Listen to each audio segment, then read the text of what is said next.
Hello, welcome and welcome back. This is Jacob and today we are going to be continuing the Let's Play for Reverse 1999. So then, last time we completely finished off our journey to Morpunkh with all the character stories and the main event, so now we move on. And we will move on to a little bit of a intermission here before we head back into the main story as always. But luckily the game, very luckily, the game has re-added the two character stories for 6 and 37 into the game very recently as part of the reflections menu here, so we are gonna be checking out those. But before we do that, as always, thank you very much guys for the comments and the likes you leave on these parts. And on that note, on the previous part, my god, some of your handles. On the previous part, Lololols W2N said, "It is interesting that they even showed the bullet in the trailer that Kala Bona has at the end of the story, but you still didn't see the ending coming. Also, Kala Bona was released as Black Dwarf in China, and people were surprised that we got her as Kala Bona, which essentially means the same, I think." So yeah, first off, the bullet thing, yeah, that was interesting. I did expect the bullet to be some kind of memento when I was watching, you know, the trailer the first time, entering the whole thing. But definitely did not see that ending with the bullet coming. But yeah, very interesting detail in to be included in the trailer, of course. The other thing, the Kala Bona naming thing. So first off, Black Dwarf is a thing, well, theoretical thing in star observation, essentially, in any kind of astronomy. But I mean, I don't think I need to go into detail why Kala Bona is not called Black Dwarf in English, especially when you apply the name to a human being, you know. But yeah, you are correct. Well, at least I would love to believe that you are fully correct as well, because I got the same result. When you put Kala Bona into a translation software and you set it to Hindu, you will get Black Dwarf out of it. Now, what is a Black Dwarf? A Black Dwarf is a theoretical star in astronomy, essentially, and I say theoretical because it's supposed to be a remnant of a white dwarf. Now, the reason why it's theoretical is that the estimated time for a white dwarf to become a black dwarf is around the time. It's around the time frame of the current age of the universe, the estimated age of the universe, which is, I believe, close to 4 billion years. So pretty much all stars got formed after the birth of the universe, after the formation of the universe rather, which means that as of the time being, any star that has turned into a white dwarf, well, it has not yet exceeded its capacity to emit any kind of a light or shadow. Light or shadow? Light or heat, pardon. But yeah, interesting little observation, and thank you for pointing that out, because it did remind me of the counterpart, because I was reading Black Dwarf and I was thinking, like, isn't that like a star thing? So I was looking it up and found that out. But yeah, thank you very much. Okay then, let's proceed into this thing. Okay, like last time, I have no idea how long this is gonna be, but if it's gonna exceed some certain length, or if I'm gonna have to voice through the whole thing, I might have to split them apart. But let's see. Okay, this is very similar to last time. Now I wonder if... Whoa. I wonder if every single one of these nodes is gonna be a story node. Well, let's see. The Challenger.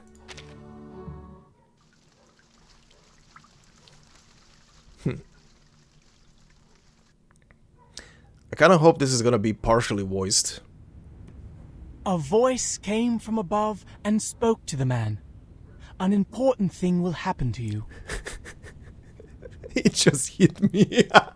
It just hit me. Wow, this is reaching into the past. Whoa. A young 210? A young 210? What the hell? Okay, how far back are we going? Oh, is this gonna go to either 6 getting his number or just 6 being elected? Actually, yeah, probably. Well, yeah. I mean, him getting his number was the reason he got elected, right? So, The lecturer is young and proud, standing like a newly sprouted grapevine growing upright. Oh, and this is where it ends. What will it be? The man asked. You will gain wealth, you will gain fame, you will walk in the garden of wisdom and happiness, the voice answered. Thus, until he died, he spent his life waiting for his fortune, and it never arrived. The lecturer walks from one side of the square to the other, an unfurled scroll in his hands. The voice from above brought promises, a glimpse of his forthcoming faith. He believed in the promise and, in doing so, forged his own tragic end. It's a baby 37. A soft content cooing comes from the audience. She's sleeping. She's sleeping. 37. Sophia! The whisper fails to awaken the sleeping girl. After hesitating for a moment, Sophia reaches out and gently shakes 37. Huh? What's happening? 37 rubs her eyes, lifts her disheveled hair, and looks around in a daze. Has 210 finished his speech yet? Not yet, but you were sleeping so soundly just now that you were snoring a bit. I was worried they might hear you. And, it doesn't seem polite to sleep during someone else's speech. Especially for 210. You know how much he enjoys delivering these lectures. He's always so concerned about whether he has the audience's attention. Surely, though, it's worse to hinder others from acquiring knowledge like this.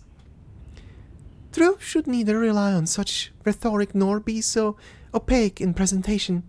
I fail to see how there could be any real knowledge in all this flamboyant... I am adopting this child. So you see, I'm simply leasening his sins. At least the rhythm of his speech makes for a fine sleeping aid. And she's gone. 37 yawns softly and leans against Sophia. Yet the rhetoric about fate, path, and glory of self-selection continues to pour into their ears.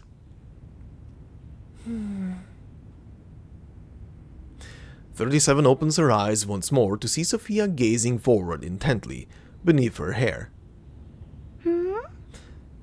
Are you truly so rapt by this topic? I suppose I'm not sure yet. People have always cared about their fate, about what will happen tomorrow and the next day. I don't know my own number yet. I don't understand my essence, let alone fate. Sophia's gaze drops to her clasped hands resting in her lap. His lecture does make sense. Working hard and striving forward is obviously a good thing. But I feel like I still haven't found my way. I only just arrived here. There's still so much for me to learn. Just arrived. Is this before their parents? I guess I'm gonna see. Sophia's voice is subdued, fading until finally reaching a whisper. She takes a deep breath, as if to revitalize her spirit, and lifts her eyes to look at 37. What about you, 37? So, the 7th? 37. Aren't you curious at all about your fate? She's sleeping. 37 breathes out a steady huff. It's not the greatest prime number. Alright, I remember. I remember how she depicted his number because he is a multiplication of all prime numbers, right? Obviously, she needs sleep, and she is especially adept at falling into deep slumbers. 210's impassioned rhetoric is apparently so tedious to her that she can't hold her eyes open even another moment. When the man lay sick in bed, he cried up to the voice from above, asking, "When will all that you have promised finally arrive?" The voice from above scorned him, saying, "It has already come and gone, only you never sought it out."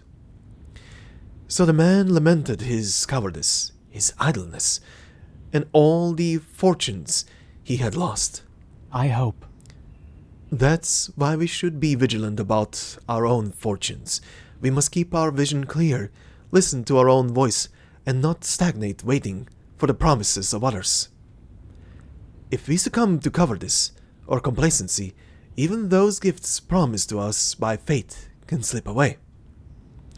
Human innovation and knowledge come from courage, a thirst for truth, and constant curiosity.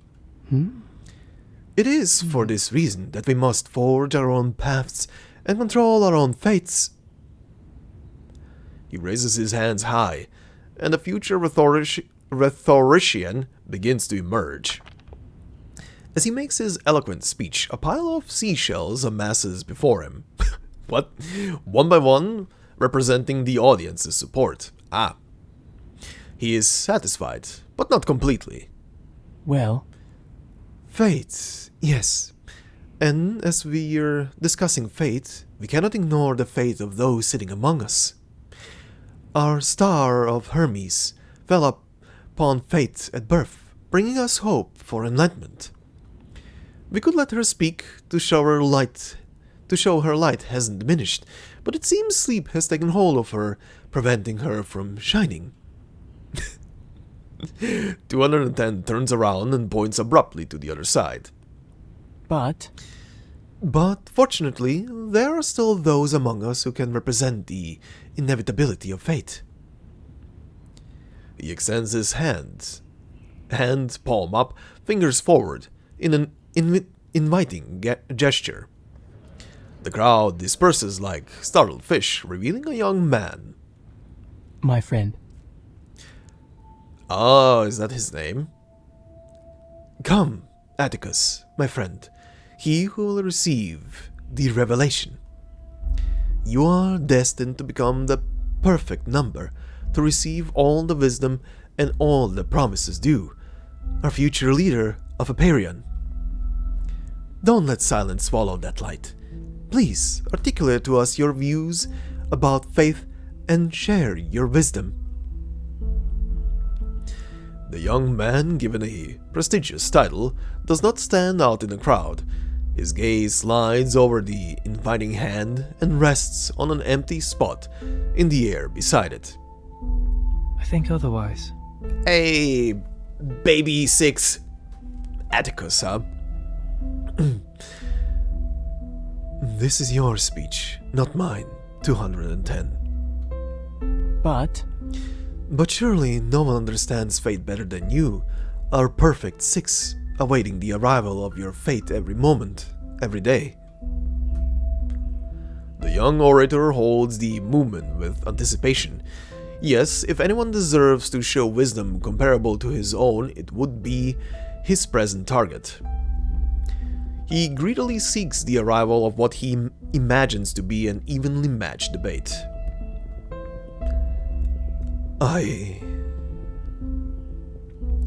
All eyes move to surround Atticus. Accustomed to being invisible in a crowd, he attempts to turn slightly as if to escape the challenge and the weight of their gaze. Atticus doesn't seem too happy. What is this revelation that 210 is talking about? Oh, nothing important. Just a lot of nonsense. All leaders are supposed to receive a special revelation when their soul numbers are revealed. It's the sign of a 6's succession to leadership. Like the oracle of Apollo in Delphi. Huh. Okay. The commotion must have disturbed her sleep, or perhaps it is the peacocking of the orator that awakens her. You have a point. It all sounds incredible. Are you saying they can hear the voice of the gods? Or is this something about numbers?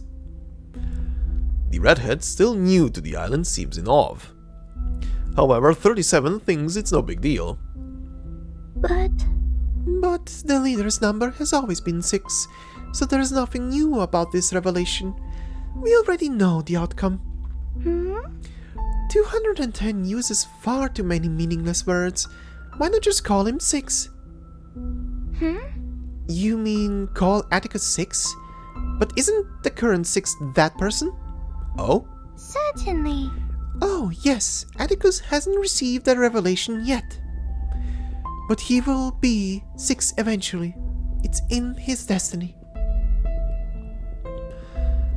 I don't really know about that. The young man's voice grows louder, interrupting the distant whispers.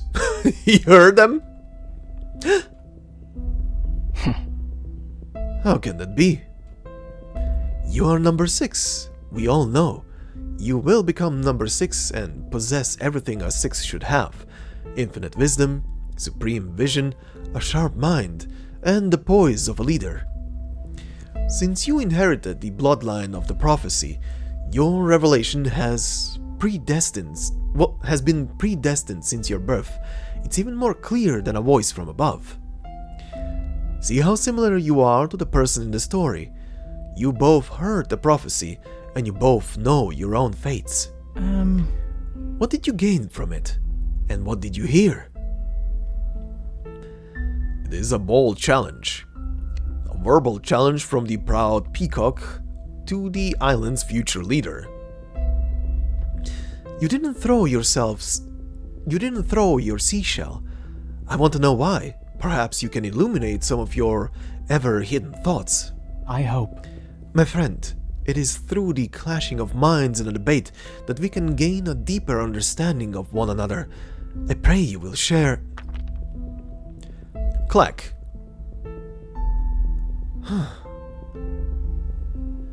His speech is interrupted by a crisp clattering sound. He looks down to see a new addition to the seashells at his feet. His hoped-for opponent gently tossed his challenge aside along with the shell. 210 cannot read anything other than humiliation in the shell. You misunderstand, 210. I have no thoughts on fate. Atticus finally meets his gaze. I don't have an answer to your question. Thank you for a one-voiced sentence. Okay. Are we gonna progress with this story through time? A bottle. Uh-huh. Let's see. Very interesting.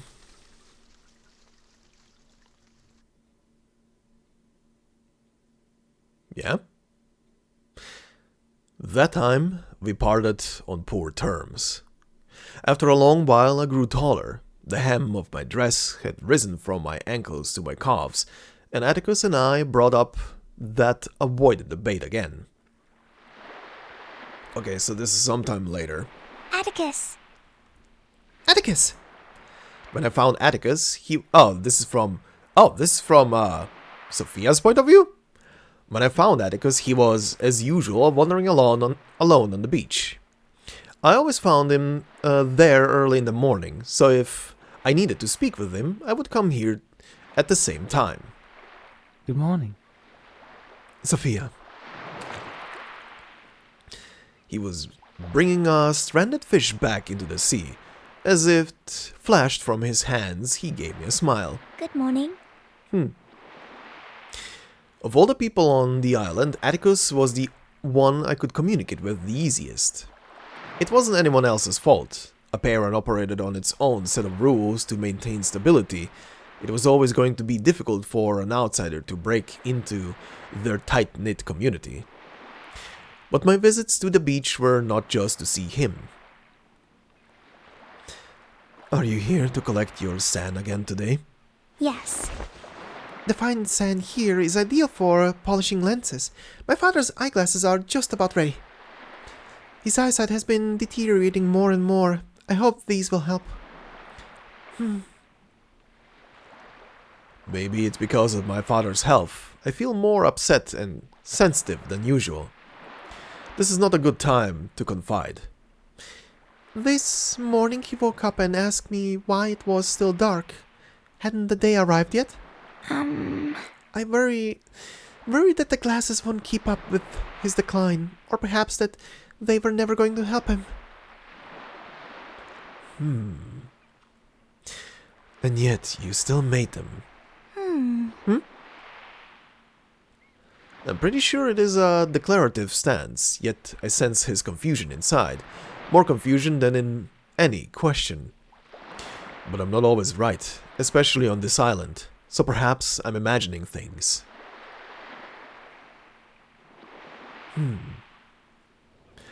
I stop speaking, knowing that sharing my worries over my father will do nothing to lessen them.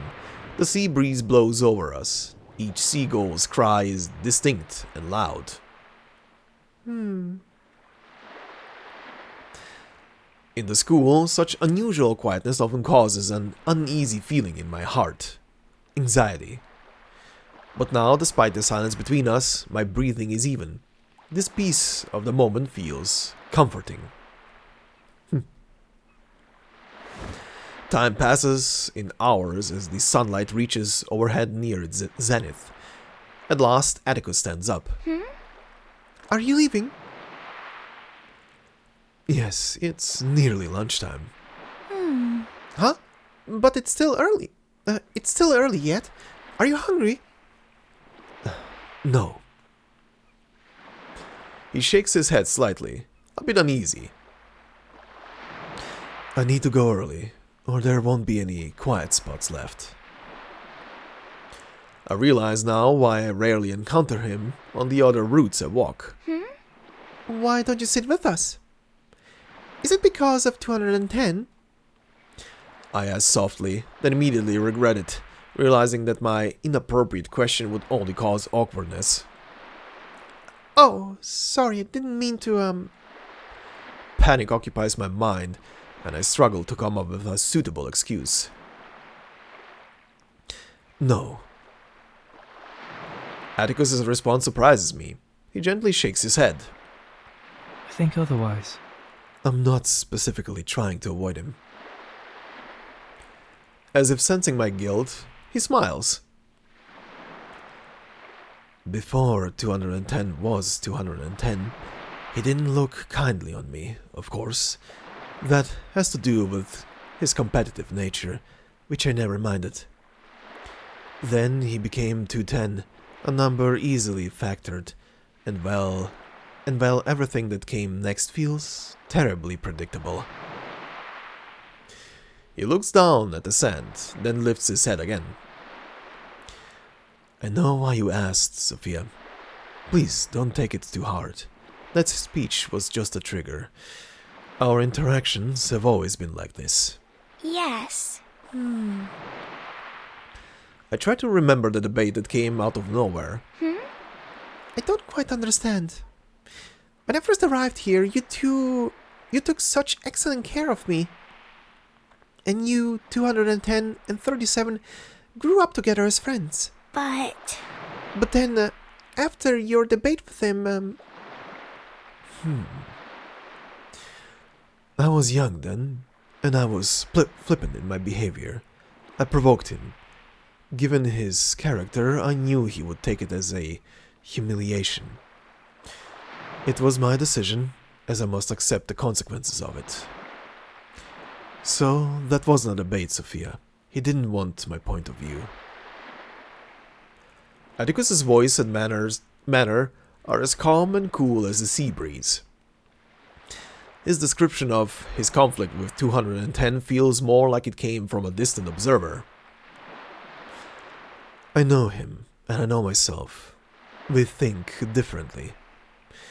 He is not in need of an exchange of ideas. In fact, he's not at all interested in what I think. He just wants a victory. Yes. He's competitive. His tone remains even, almost emotionless. An exchange of ideas like that is purposeless. Each side will stick to their own opinions, vainly trapped in position. In the end, there is no mutual understanding. It only further reinforces their own defenses. He sighs, the confusion surfacing again. I've tried and tried, but people always step into the same river over and over again.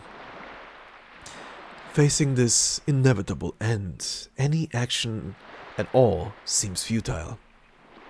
I'm not sure what to say. His words hold merit, but I somehow feel... Before I can utter another word, Atticus asks me a pointed question. Sophia, you're smart. You know enough about your father's health. You also know those glasses won't be of much help to him. Why do you choose to struggle so much against the path of fate?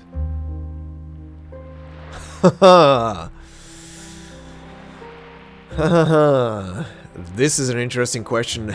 I wonder if he's asking that because he's accepting his fate, but and he knew what his fate is gonna be, but why someone would, even if they know what their fate or what the fate of someone else is gonna be, why they keep on struggling. Like, if he's looking for that answer. We'll see. It's an offensive question, and I feel at first I should be uncomfortable with it.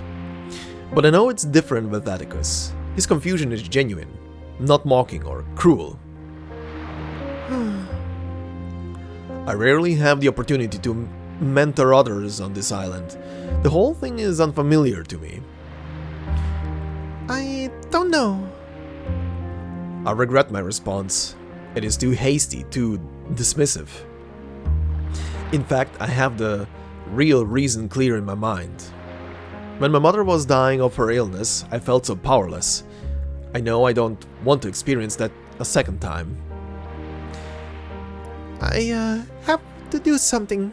Anything. I take a deep breath, trying to gather my scattered thoughts. You're right, Atticus. Even with effort, we can't avoid the inevitable. But I think we can't just sit around and do nothing about it.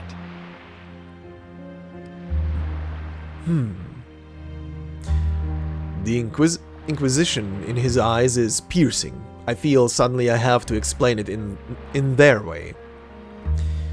Preparing for the inevitable is like, preparing a psalm for a morning class. Practicing and familiarizing oneself with upcoming difficulties makes it easier to face them. I feel I don't often, or rather, I lack the time to really consider meaning. Sometimes the quality that allows us to face our fate isn't necessarily courage, it might just be the fear of the truth. Perhaps I'm destined to forget that lengthy psalm. Perhaps there's nothing I can do for my father. But preparing for what must come is better than doing nothing at all. But giving hope to others must be done in the name of courage, if nothing else. I just think... If a glass bottle on the table is destined to fall, I would put a cloth on the floor around it, so even if the bottle does break, the mess will be easier to clean.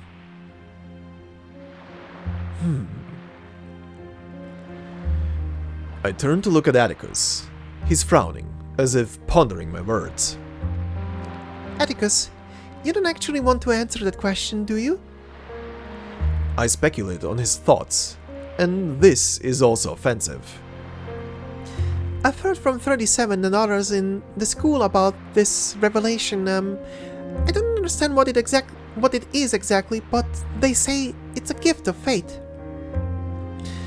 Just like that voice from above, the revelation promises all the wisdom of the world to the sixes of each generation. But... I try to express everything I feel. Do you fear it?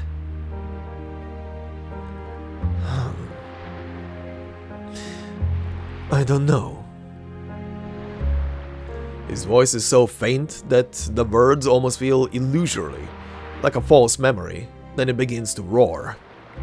If this gift is from the above, And it never asks for your own desires or cares about your existence, can it still be called a gift?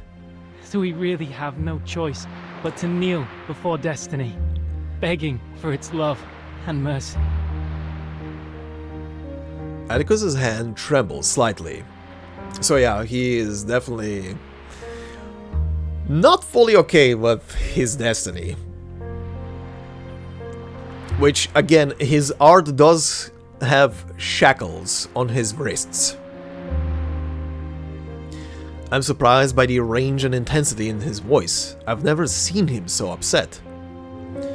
The people of the island are generally reserved due to their intelligence. 210 is an outlier, but Atticus's words are still sharper. Maybe this is the perspective he held back from that debate.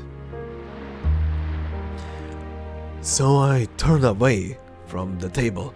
I don't want to see whether the bottle is teetering. Atticus finally looks at the fine sand in my hand. But I think you're right. Huh. I only remember that at the end of our conversation, he came towards me with a kind of expression on his face. With a kind of... Wait, kind of or kind? Kind of, okay. That expression was like a smile, yet also like sorrow, or perhaps relief. A face filled with determination.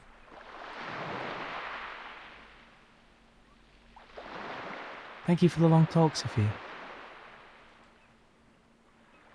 And thank you for listening to me, Atticus. We said goodbye as we did countless times before. Not affectionately, but also not quite distantly. I returned downhill to my home to continue making the lenses I knew would never be of any use to my father. He went uphill to his home, back to the brilliance of the current six in her supreme wisdom. I wonder if they're gonna show the current six. Goodbye. I don't know why I said goodbye to Atticus. He turned back, nodding his head in acknowledgement. After that, I have never seen Atticus walking on the beach again. He began his long retreat. Hoo, hoo, hoo, hoo. Oh, wow.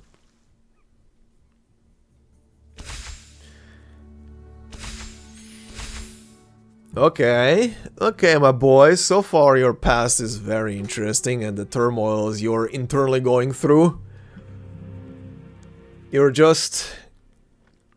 I guess the best description for him would be he is a quiet but deep ocean. Okay, let's see. An oyster shell. Also interesting, not a single one of these is kind of like a minigame or something. It's literally just story. Huh. This is pretty much an anecdote. Hey! Unless there's gonna be something. It's time for us to go! I took a deep breath and adjusted the grapevine on my head, trying to make it look as symmetrical as possible. In my youth, the third weekend of each month, with an even-numbered date, was the happiest for me. Well... Let's go. I'm ready. It was a day of speculation when the Six's coordinator invited the island's finest youths to talk. That's a nice flute. They would not overlook me, just as a girl collecting shells on the beach would miss a Pearlescent oyster. Is this from... is this now from 210's perspective? The usual bustling square is deserted, and I, along with a few other students, pause outside. Please wait. One moment, let me inquire about the situation. Are you sleeping again? It seems our star of Hermes is in need of some sleep. You ought to keep an eye on the time. That's a number as well. At least time is counted in numbers. You like numbers? No. I can see everyone's number, but I never said I liked all numbers. I hope. I hope you aren't about to say you dislike 210. About that. About that, buddy.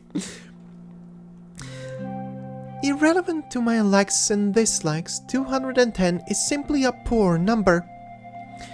It has 4 prime factors yet lacks a solid base, so it's prone to deformation like a rhombus. Well, it is no surprise. We know prime numbers are born unique, standing like the cornerstone of all others. Composite numbers are slightly inferior, like frivolous and fast-decaying paintings. Why bring up all the prime numbers and composite numbers? We're just talking about 210. I don't understand your methodology. And I don't understand why you always call me the Star of Hermes. Is it because Hermes is the thrice greatest and he has his 7 hermetic principles? Interesting, okay. But... I am 37, not 3 and 7. They're not the same conceptually. You shouldn't make such a fundamental mistake in your understanding of numbers. It is hardly a pleasant chat. My relationship... Okay, so it is from his perspective. My relationship with 37 has never been harmonious. This is very interesting. This is not what I expected from this story to be. Every single one of these notes is just shifting between all of the characters. That is fascinating. But we've grown accustomed to this bantering tete-a-tete, always attacking each other. That's just how we interact. The familiarity of it all breeds contempt, as we walk down the same old paths, arguing over things we've debated hundreds of times. But it is on these familiar paths that a moment of boldness can make the most change. Sorry. I'm sorry, you two might have to wait a little longer. 6 isn't ready for you yet, but she won't need much time. You can follow me to the gazebo under the grapevines to sit in the shade and wait for your meeting. Her first time being late in all these years. 37 follows 6's coordinator, moving at pace toward the vine-draped gazebo. Meanwhile, my steps are hesitant. My thoughts have become a mess. Is our leader ill? The unease from the anomaly spreads in my mind. Everyone on the island knows that the leader's health is in irreversible decline. Excellence often invites the envy of fate. The lifespan of each 6 has been lamentably short. Atticus's mother, the previous 6, left this world when he was still young. I can't remember if the story already said that before in chapter 5. That is an interesting thing, that every single one of them has like a shorter lifespan.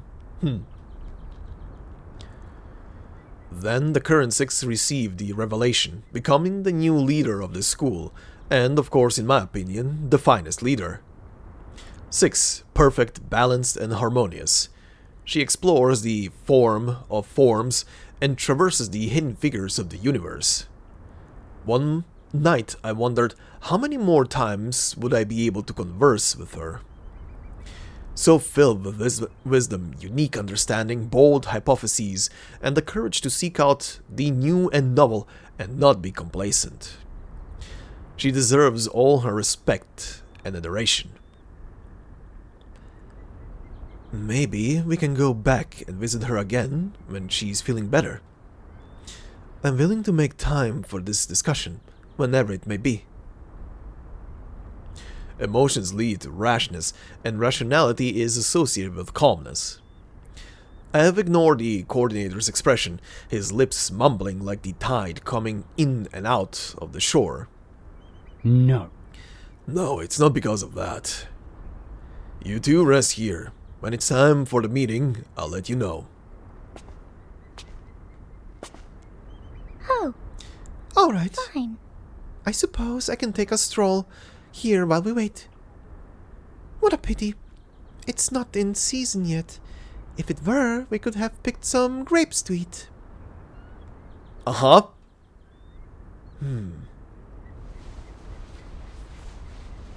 Uh-huh. Uh-huh. You wanna eat? Uh-huh. Alright. I mean, actually... Does that fall under the same thing? Maybe? Okay, let's wait. 37. Did you hear something? Certainly. Yeah, I heard something too, but it was vague and muffled. I think it's over there, deeper in the grapevines. The Star of Hermes, so quick to act upon her thoughts. I follow her, stepping deeper into the vine-laden arbor until we find a door left ajar. An unintentional but fortuitous encounter. Yeah. It is Atticus. I haven't seen him in so long. She spots our childhood friend, his pale face obscured beneath a mop of light blonde hair. Six is talking to Atticus. I heard Atticus hardly comes out during his retreat, unlike Six who does so every other week. Now you don't have to worry about Six. She may look pale, but at least she has the strength to talk. She's just delayed a bit because she's talking with Atticus.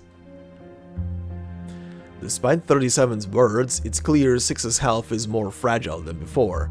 Her face is paler than Atticus's, and her voice is faint, merging into the air like gentle rain into water. I can see her lips moving, but I can't hear her voice. She reaches out a hand, weakly grasping the hem of Atticus's shirt, and pulls back. Sixes all have similar appearances, with their talents depending on hereditary blood blonde hair, slender figures, pale skin, and wizened eyes. They're like idols carved from the same mold, perfect reflections of a flawless lineage. Oh, you can't hear what she's saying. Interesting. So I'm gonna guess we're not gonna get to see her, huh?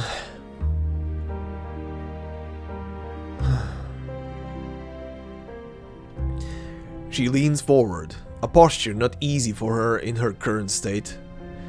Our friend Atticus remains standing upright, his eyes looking into space, as if indifferent and utterly devoid of respect. I'm not sure if there's a fear in those eyes, but I'm certain of the anger echoing in my chest in reaction to this rude silence. It is an irritation not easily soothed. Disregard. It is the greatest disrespect and insult, a taste like bad wine. I've tasted it before, and coincidentally, that bad wine was also a gift from this very same cold statue that stands before me. I could forgive his rudeness towards me, but he shouldn't treat Six this way. Six has always selflessly guided us in the pursuit of truth, setting us straight when the path forward is not clear. On top of that, she is Atticus's aunt. After the previous Six returned to the truth, she took over. caring for Atticus as a mother would. That sculpted young hand, covering the slightly wrinkled one, pulls the hem free. So disrespectful, so rude. Atticus draws away and steps through the narrow door. The gaze from his skin follows him in silence until it is cut off by the door panel. What are you doing here? Surprise flickers across his face. He looks strangely tired. We have more right to be here than you. It's the 3rd weekend of the month and an even date. I see. He nods absently, intending to leave without another word. Stop. You shouldn't be allowed to just slip away without any criticism.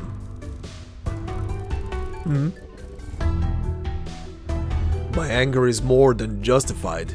He shouldn't have done that to her. To treat this island's leader this way, a wise person, his own kin, an elder in failing health.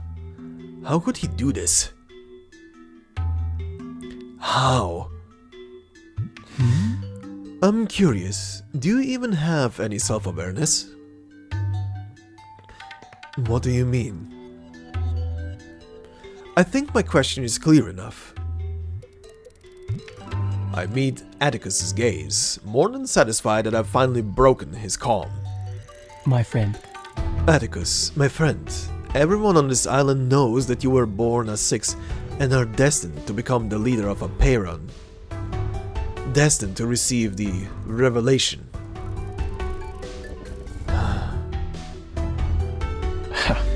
Do you even understand the weight of this blessing?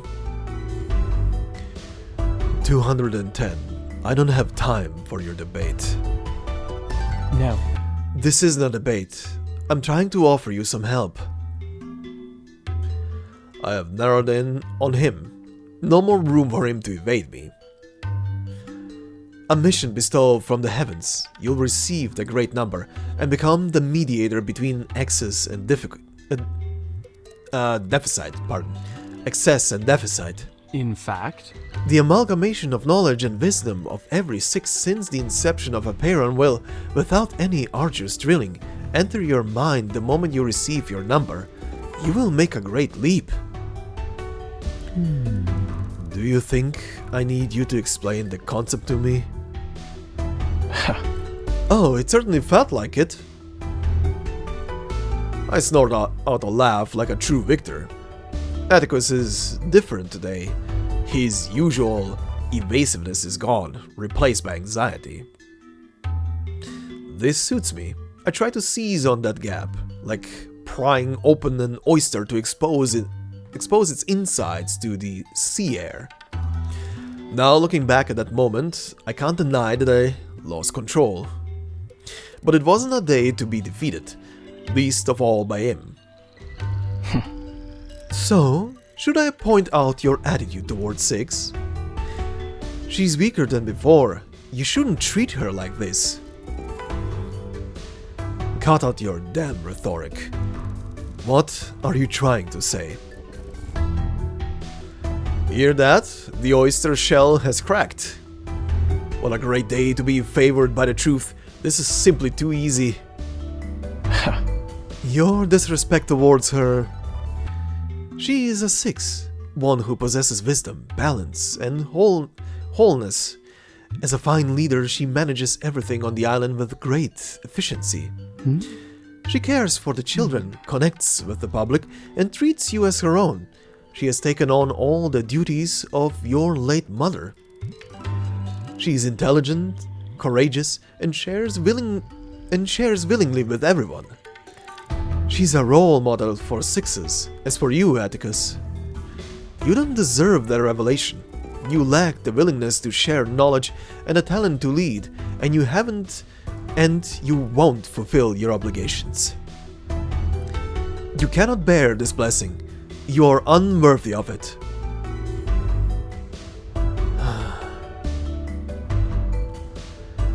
suddenly falls silent. So you think the revelation is a blessing?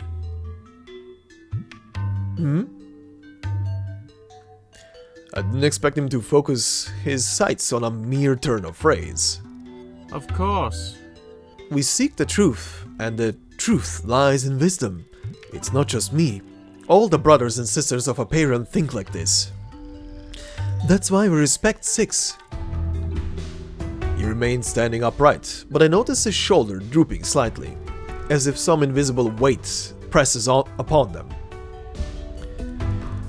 The revelation is a curse, my friend. Aziz hangs his head. I almost read it like nodding, as if he's nodding to himself. This isn't what I want at all. My oyster has shriveled into a pebble. You're right. She's perfect. She's 6. A complete number, a perfect person, and an outstanding leader. 6s are always like that. He turns away, sidestepping my obstructing arm, and walks toward the exit, where light streams from beyond the grapevine arbor.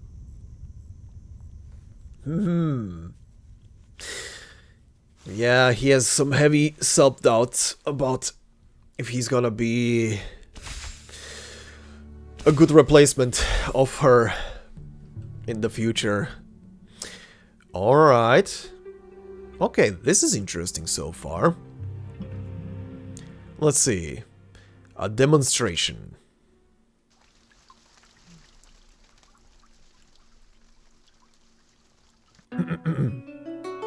Ooh. Oh no. Why is she smirking? This new dish tastes wonderful. Why has no one thought of putting fruit in sour yogurt before? A fruit yogurt? Really?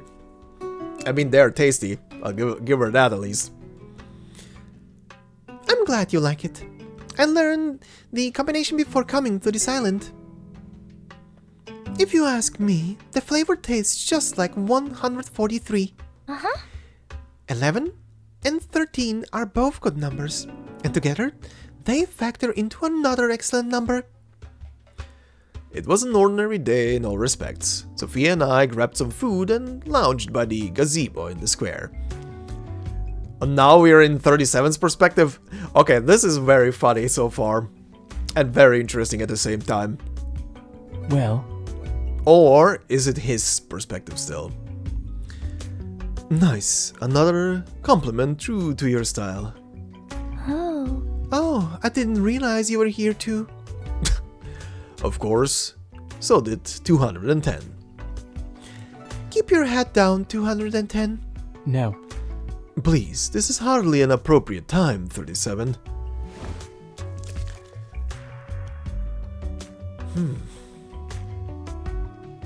Although I think the number 210 is significantly overestimated by the public, I wouldn't hate a walking grapevine stand. Okay, this is definitely in her perspective. This is definitely in 37's perspective. It's been a while since I ate the grapes on your head. They're still so sweet. Really? I'm thinking of grabbing a few more to try them in this yogurt. Please, 37, we're not kids anymore. No more leaping up to snatch the grapes from my head like old times. It's undignified.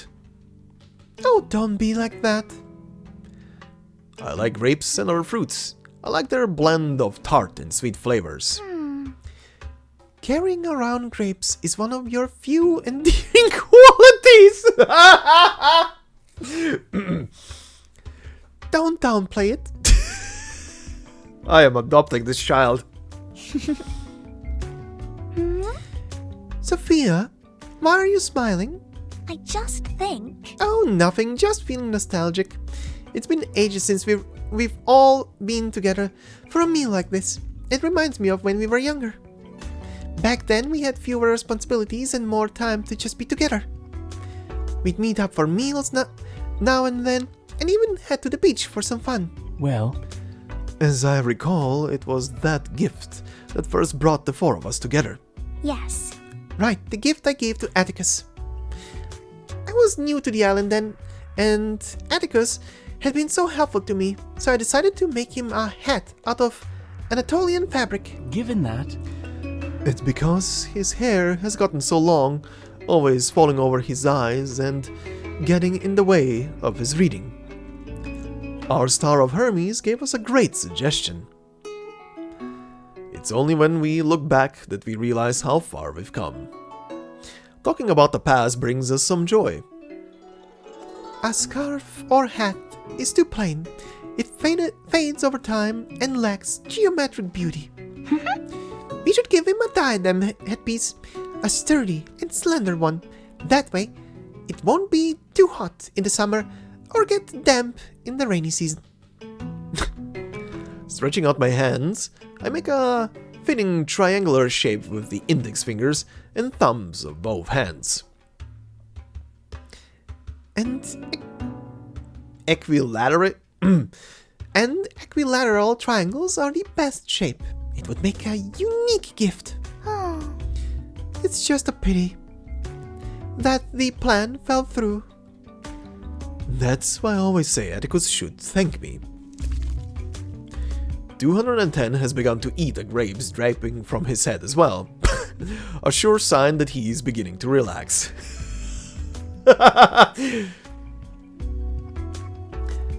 It was me who met you in front of the blacksmith's shop and reshaped the crown into a more angular circle. given that, Otherwise, he'd always hurt himself when he bumped into things. No. No, not at all. Comfort is pointless. The essential beauty of mathematics is far more important, like the clothes we wear. Regardless, he accepted my gift, and the crown indeed helped keep his hair in place. Perhaps? That's interesting, so that's where that comes from, huh? Maybe I can volunteer to deliver Atticus's meal today. Bring him some fruit and yogurt and have a chat with him. No. Not today. After finishing my fruit and yogurt, I have other things I must do. I have planned it all out and set the time earlier. That task has already been assigned to me today. Whoa. That's a lot of books. This is my first time on meal delivery duty. Oh, she is the one delivering the food. Okay. Misunderstood that. Most of the time, I'm preoccupied with much more demanding tasks. It required me to spend some time explaining my reasons. 6. 37. He must be surprised by my arrival. As surprised as when he first heard me call him 6 instead of Atticus. I have something I want to talk to you about. You can eat while listening. I cross the porch and then stoop to pass through the low inner door. His retreat room is dim, cramped, and completely windowless. The floor is littered with books, some open, some closed. Placing the meal on the small table, I sit down across from Atticus. Oh.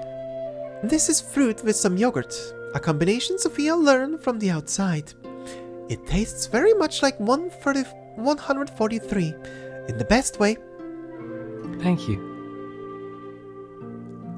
I scan the book 6 is reading. Euclid's Elements, nothing more than a basic primer in our school. A small hill of books lies beside him, their edges showing signs of having been turned. He must have read them all. But why are you here? It's not your job to deliver meals to those in retreat. Is there something you need from me? He ponders and seems to answer his own question wordlessly. He seems different from usual. I'm not good at debates outside of proofs, but you've always been so smart and precise. 210's reasoning is too absurd and flowery. and Sophia's answers feel too mild. 6 is just right to answer such questions. The bigger 6 lacks spare time, always talking about the ship, too busy to even stop for a moment. So I came to you, the smaller 6, as opposed to the bigger 6. This child. Atticus seems to have finally gotten used to me calling him 6. But many people on the island still call him Atticus. They say there can't be 2 6s on the island at the same time. She will make time for you. She values you all, and she is better at exploring these kinds of issues. But You're just not one for talking. It's not that you're bad at thinking. She is the current 6. makes no difference to me. She was a 6, and so are you. You are the same in essence. My questions are ready, but the path forward isn't smooth. This is a common occurrence in calculations, but I won't be discouraged by it. If one path is blocked, take a detour. If all paths are blocked, climb through the bushes. Bushes and walls of books aren't all that different. I know how to climb past them to reach my destination. 26 things I shouldn't overlook the process of proof. I know that. My mother taught me the same. Steps should be imprinted on paper and actualized to give more meaning to the results. But 26 believes that even proof leading to a wrong result should be documented. To me, that seems inexplicable. Everyone knows that the result of a proof is what matters most. A proof that's wrong shouldn't even exist from the start. Like your elements, it wouldn't include false theorems. I think he's wasting time. Focusing on such trivialities only distracts from our judgment of true essence. But I can't decide whether I am right or wrong. I need your help. He closes elements and turns towards me. I suddenly realize it's been a long time since we last met. His blue eyes are becoming more like those of 6. Yes, as they should. 6s are the same in essence. You mean 26, the sincere man who, in his youth, led the children of Aperon in their training, including you and me. 37. Why do you need to know the right or wrong in this? What kind of question is that? Everything ought to have an answer. I just want to know it. That's all. He smiles and shakes his head. Words kill the essence. I think 26 just wanted to keep a record of your trials and errors to inform future seekers.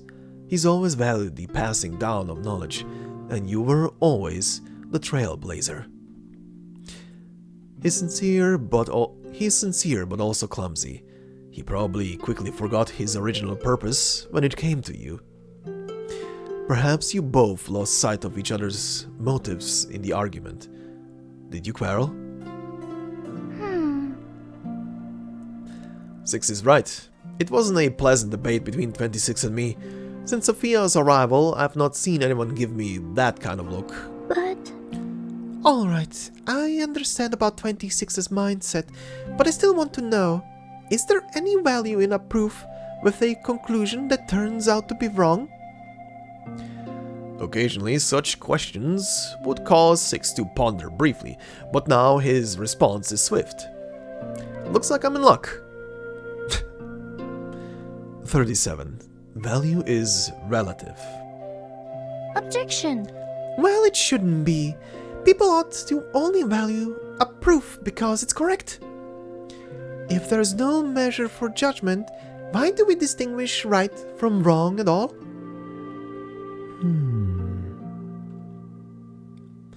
I actually don't care about the answer to this question. It's irrelevant to mathematics. But debates over definitions are always my weakness. Though I'm convinced that I'm right, I failed to convince others. Numbers are solid and reliable, while language is vague and unclear. People argue endlessly over rhetoric and semantics, shifting focus away from the essence of things. 6 is the best of us at these questions. Pardon. He always finds a fable that makes things simple and understandable. I wait for 6 to tell me a fable so that the next time I get into a debate, I can come up with a perfect example. I'm sorry, 37. I can't help you with that right now. 6 shifts his gaze away, turns a page, and adjusts the angle of the crown pressing on his head. It looks like it would make a fine paperweight. The metallic triangle is certainly more ideal than fabric in that role. I can wait for you to finish your page. No. No, it's not about the page. I truly don't know how to answer your question. Or maybe I'm searching for that answer too. Haha. I watch him close the book, sliding it back into the mountain of others. Oh, fine. So, when you're done reading all these books, will you have the answer?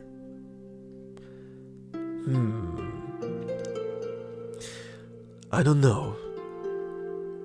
But it's better to try something than to do nothing at all. Hey! Hey, he took it too hard. Look at this. He took Sophia's words too hard. That doesn't sound like his usual style, and I feel like I've heard it somewhere else. That you did, you dingus. You little goober. He really has changed. It's strange. Can appearances change so noticeably while the essence remains the same? There must be a key to this. So, is this a proof you have to give? One that requires a room full of books and a long retreat? The ultimate proof? Yeah. Then you should have told me earlier. I don't want to be taken by Abraxas and be tied to a rock to have my eyes pecked out by vultures. No. No, it's not that serious. I'm just contemplating the nature of 6. Maybe this is indeed a proof. One about my own number. But you already know the answer. What's there left to prove? 6's answer seems to wait on a breath. He flips through the book with a faint smile.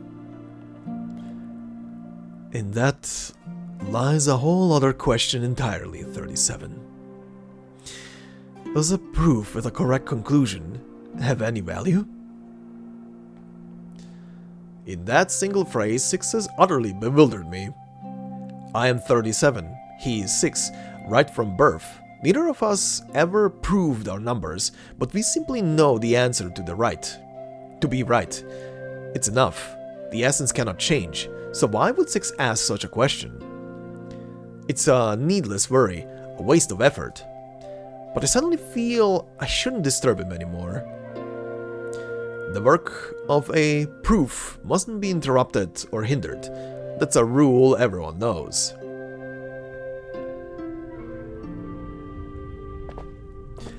He escorts me to the door of his retreat room, and I stoop again to pass through the low inner door. This door, obstructing vision as well as movement, makes it feel more like a cave than a doorway. It makes the retreat seem even more sealed off. The prisoner in a cave. Ah, the allegory, I love it. Okay, I'm out. I can't clearly recall how I bid farewell to 6, or whether he cautioned me to watch my step. I know I didn't get a straight answer from him, only another question was tacked on, one that left me confused and a little dizzy. Fortunately, just as I leave the cave and feel the night sea breeze, a solution that I had disregarded earlier comes back to me. A perfectly timed epiphany. Huh? I hurry home to write it down. On the way, I cross paths with Sophia again. She expresses some concern for 6 and asks me about him. Does he read a lot? Is he still in good health? Is he working on a proof? What kind of proof is it? He's read many books, as many as a small mountain. His health is fine, he eats well and breathes evenly. I know nothing of his proof, but in any case, it seems to be a proof about himself. Ooh. Very interesting. Very, very, very, very, very, very, very interesting. Huh. Okay. Also, considering the recording time so far, I think I'm gonna have to split these two apart. This has already been over an hour. Okay, but let's continue. The Book of Children.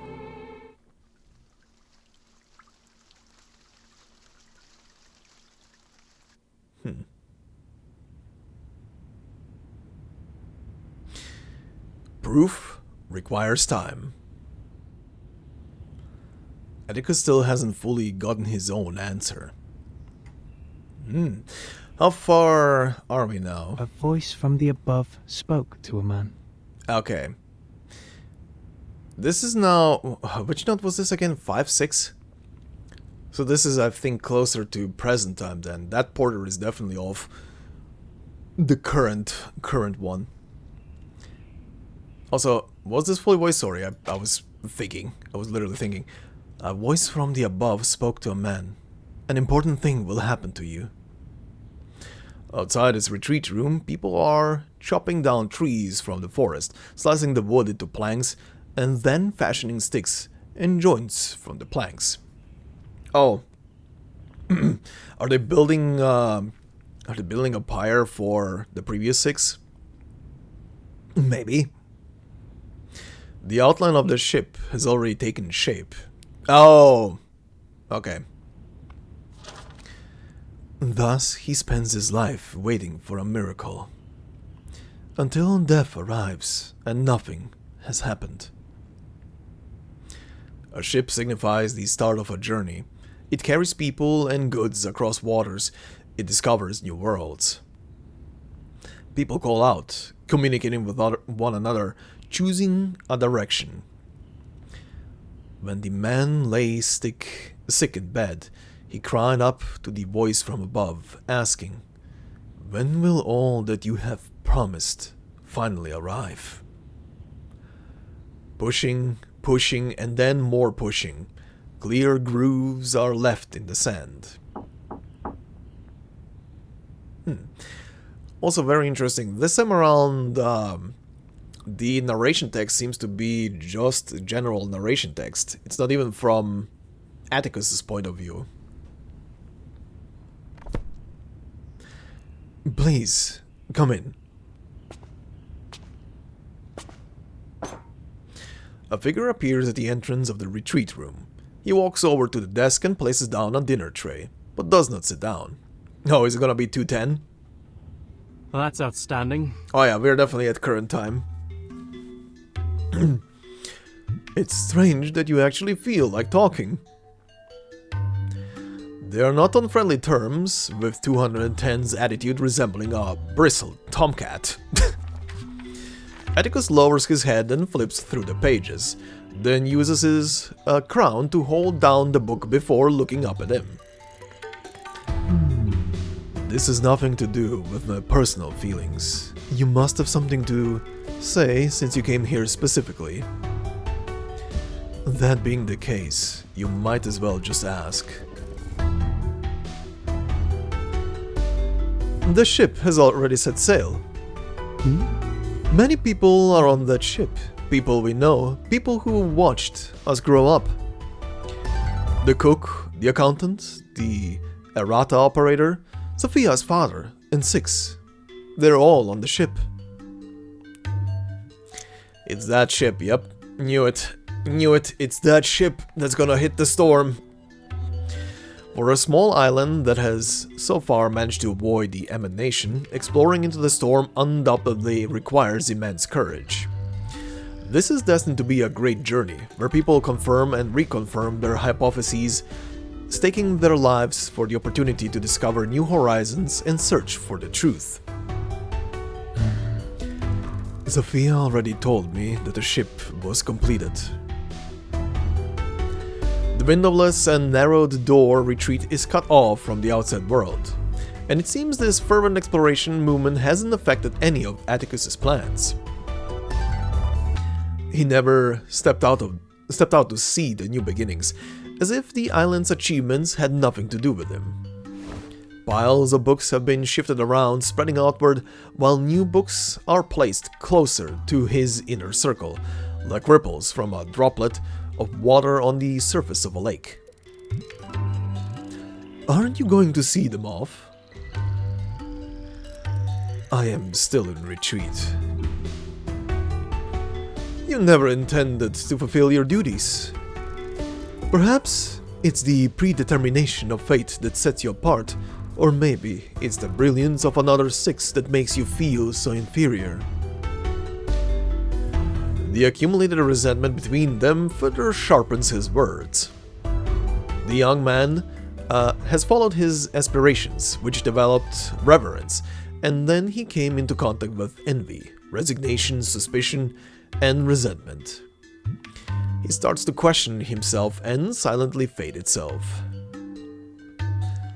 I can't help but wonder if you are truly capable of doing the job of a six. Your respect for Alma, has blinded you. I think otherwise. Your questioning doesn't come from the heart. Emotions are clouding your judgment. The pages on the book turn to a new chapter, and a familiar fable jumps out. 6 is only a number. Therefore, You should listen more to what 37 says. The number is significantly overestimated by the public.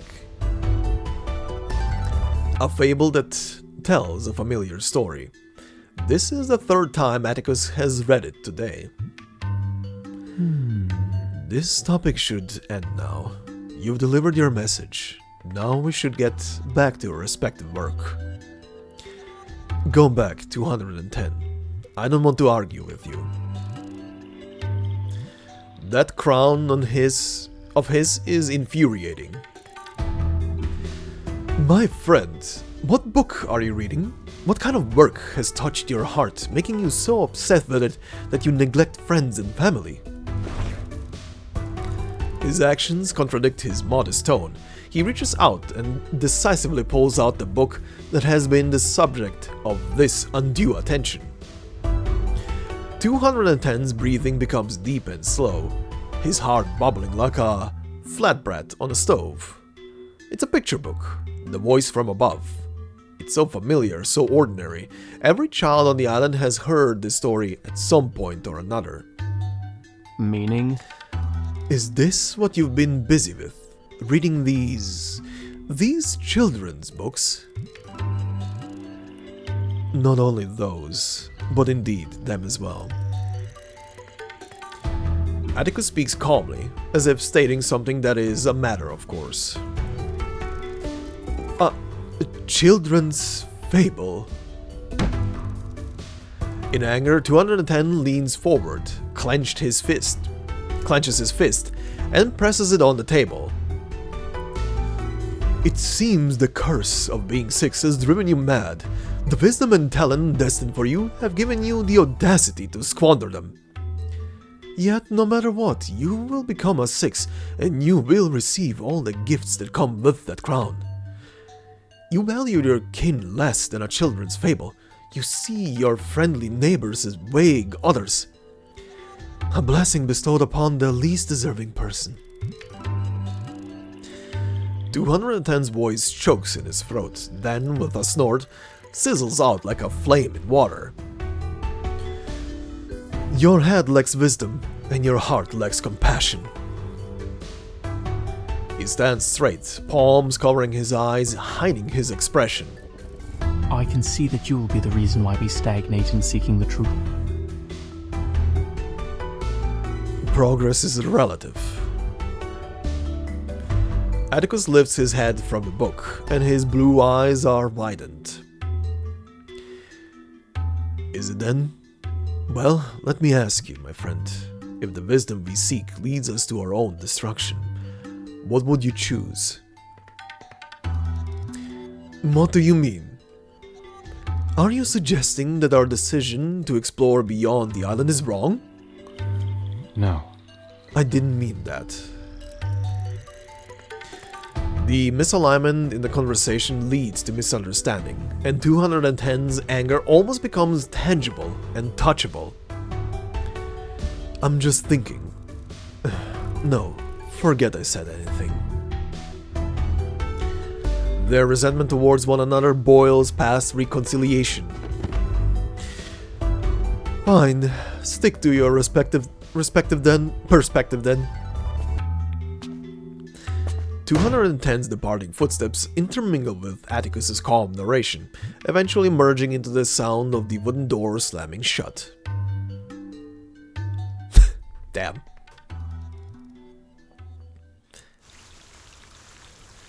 Damn. These two really hate each other's guts.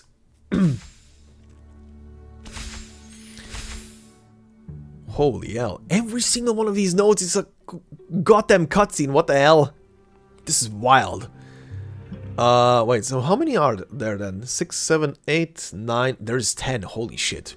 Yeah, I'm definitely splitting this apart. This is a long recording and I can already feel my voice slightly go. A house, a shelter. Okay.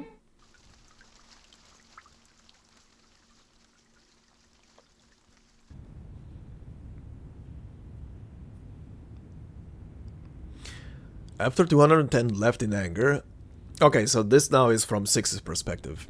I heard these shouts of people as the ship set sail. Oh, this is immediately after. This debate wasn't planned. It inevitably disrupted the balance, like dropping a pinch of dust on one side of the scale. Each pinch wasn't very heavy. Even a breath could blow it away. But bit by bit, they still made their impact. And the balance began to tilt.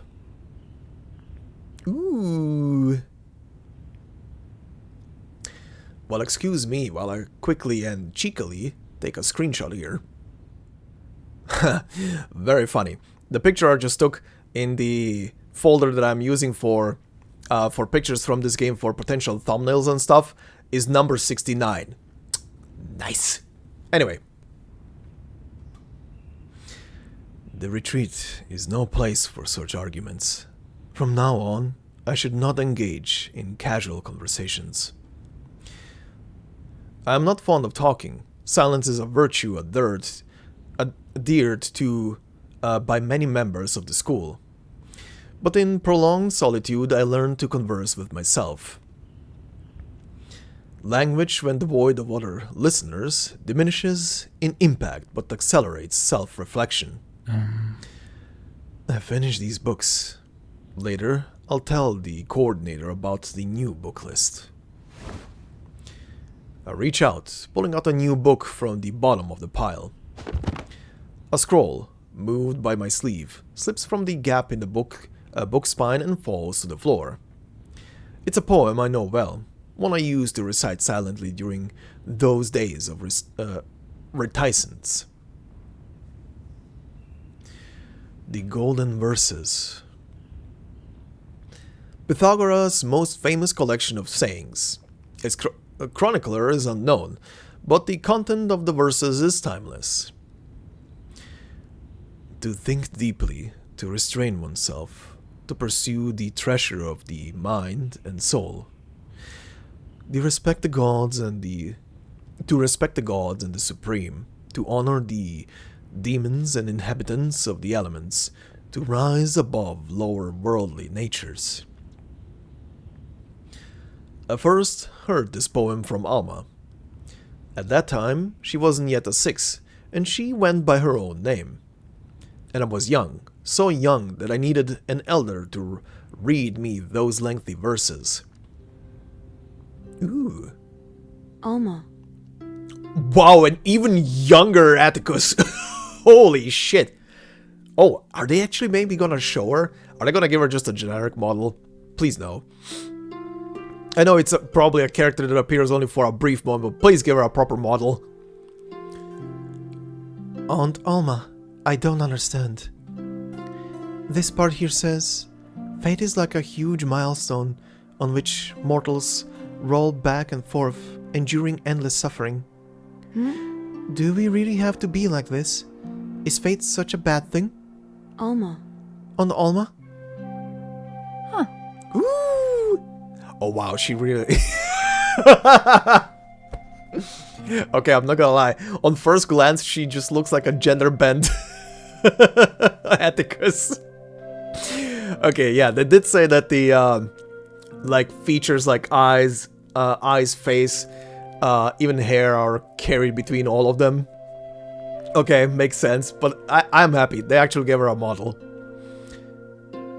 Oh. Alma moves the book away from her face, yawning under the gazebo. Why are you not asleep yet?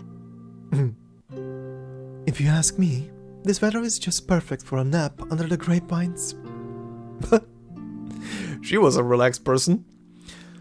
Alma closes her eyes again, ignoring the verses in my hand. In reality, she's never good with kids. She takes care of me in place of my mother. For her, it is just another responsibility she has to undertake. And my mother has more important matters, the responsibilities of a 6. One day, that responsibility will also belong to me. Atticus. Why don't you come over here and take a nap? Thinking about fate isn't something a child your age should be preoccupied with. But I want to know. I am eager to ask my questions, but Alma just shakes her head. All right. Oh, yes, you're a good child. You've heard much talk from people about 6, fate, truth, the revelation, and other such grand topics. But if you stay fixated on these abstract concepts, the happiness that's right in front of you will slip away. Alma takes the verses out of my hand and pats me on the back. Atticus. Come, Atticus, lie down here. It's a beautiful day, and these grapes are just ripe. I know you're still thinking about the exhortations in the golden verses. Very few people know how to escape their own misfortune, for they have not yet seen their own fate. But this sunlight, the sound of the wind, and these naps are just as much a part of who we are. Let's lie here together, savor these rare, precious moments. Alma places the golden verses on her face and drifts back to sleep. She has always been a humorous and light-hearted person, standing out like a glass bead among pebbles on this island of strict rules. And I am a solitary and precautious child, prematurely subjected to the burdensome weight of responsibility. Only around Alma did I feel any relief. Lie down, huh? I hear the birds singing, the wind whispering, the distant sound of waves crashing against the shore. I have read many profound books, memorized many ancient maxims, and dealt with many complex calculations. But it was Alma that provided me with the golden verses, with a page filled with bright annotations.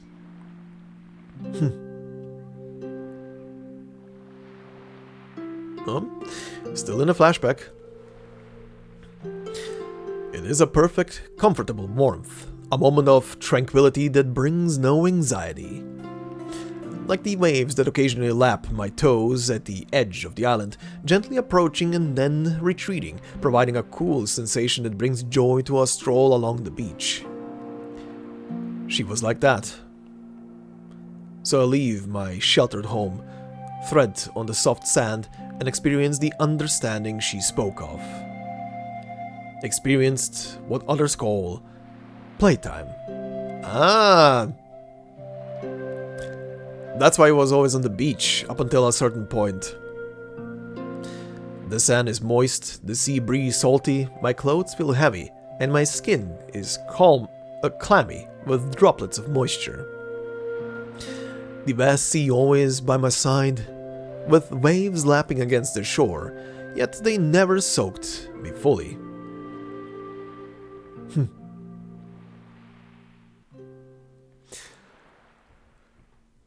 Very interesting. Oh, this is... Are we doing a somnambulism? What is this? What is this all of a sudden? A house, a shelter, step into the night. Okay, I cannot move the thing.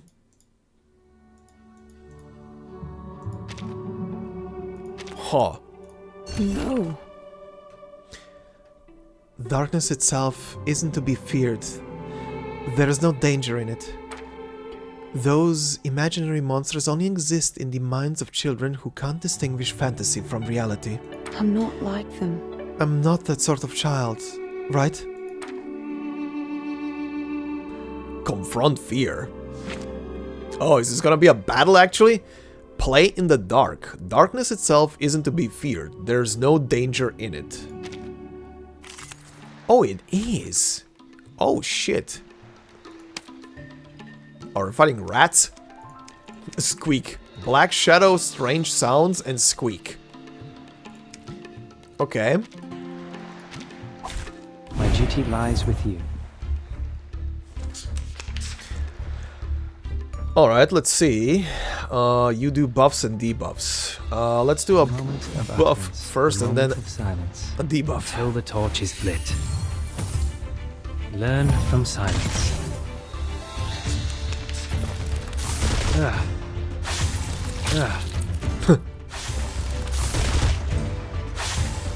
moment of utterance. The moment of silence. Benefit from reading. Benefit from reading. Okay, okay, there we go.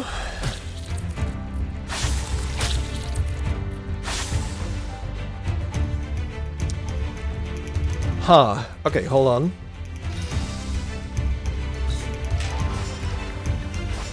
Let's do a big buff and then a big hit. We walk in long nights. The scale of your soul has tilted. The balance needs to be restored.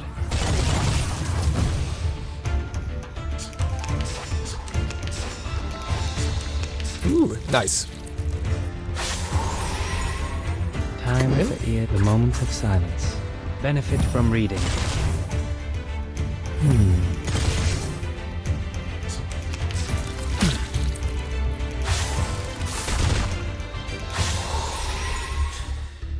Well, let's do that again. The moment of our time for tongues to speak of truth. We walk in long nights. The scale of your soul has tilted. The balance needs to be restored.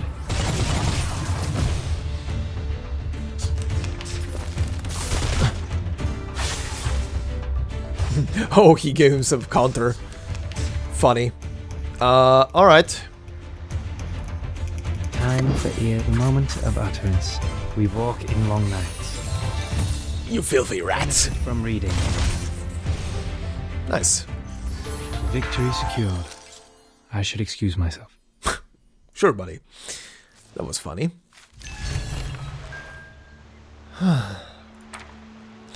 Fortunately, they are not dangerous. It's time to go home. No, that was it. This was literally like a very short little somnambulism. That was funny. Alma, I'm back. I had spent too much time playing. So much so that I forgot fate is like a stone rolling down a high mountain, and eventually it rolls over all of us.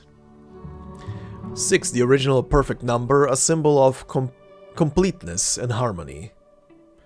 When it manifests in the soul, the revelation from the above is bestowed.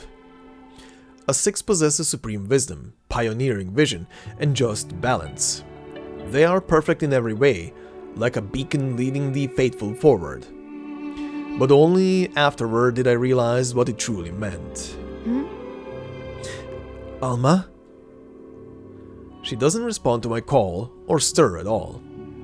Looking back now, my innate sensitivity as a child picked up on those anomalies long before my own wisdom did. Suddenly feeling fear, I stop asking questions, merely holding my breath and cautiously shifting my feet forward. Aunt Alma's back is close, and the moonlight casts a gentle glow on her fine blonde hair. Alma. Aunt Alma? Hmm? Ah, look at that. I didn't even notice you were back. Ooh, this song is coming in. Waves roll in again, sweeping over my feet. I called out to you many times, but you didn't respond. Is that so? Alma's voice is soft, her hands warm, turning hotter. She wraps her arms around my shoulders, drawing my stiff body into her embrace. The sea rises, climbing up to my shins. Huh. I was sorting my thoughts. Sorry, I didn't hear you at all. Until just now, my mind was a mess, but I'm thinking more clearly now. I figured it out. She combs my hair, wiping off the sweat I'd built from running, and straightens my collar. Poor child. You're all sweaty, and there are rat scratches on the hem of your shirt. You must have run into those little monsters. Don't be afraid, child. Pray to the gods for what you are about to do, and pray that all goes well. I feel it, the dampness reaching up to my chin. Who are you? A question I find lodged in my throat is choking me so much I can barely breathe. Alma. Aunt Alma? Has something happened here? Did your mother pass away? And she literally just inherited all the knowledge, like you guys keep saying. Alma and Atticus, come with me! The man's shout suddenly rings out. He just ran past, through the alleys and streets, past the hall of Aperon. His slicked skin shimmers on the moonlight like a soldier bearing bad news, like in the story books of old. We need to hurry, faster, or it'll be too late! No, it's already too late. Huh. The revelation has come. It means she, my sister, has returned to the earth. The knock of wisdom arrives before me, entering my mind and allowing me to see everything. So it literally hops from one person to the other. Like, literally. Alma pulls the man's hand from my arm. Her voice is calm, her face sorrowful. She turns her head slightly and hugs me tighter. So yeah, that explains also the shift in personality between pretty much every single one of the sixes. They're literally inheriting a vast amount of knowledge that is just accumulating and being inherited by every single one of them. That will do it for a person's personality. Quite a lot. Atticus. Oh, Atticus, my poor child. Poor child. My poor child. Alma became 6 that day. A complete number, a perfect person, and an outstanding leader. But 6 was not Alma. Not any longer. Let go of me! I wrench her hand away and run desperately, trying to escape the suffocating tide.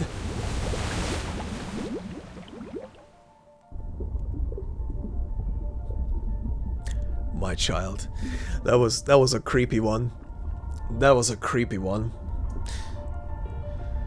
Until the choking waves overwhelm me, and I find myself back on the beach, unconsciously reciting the golden verses.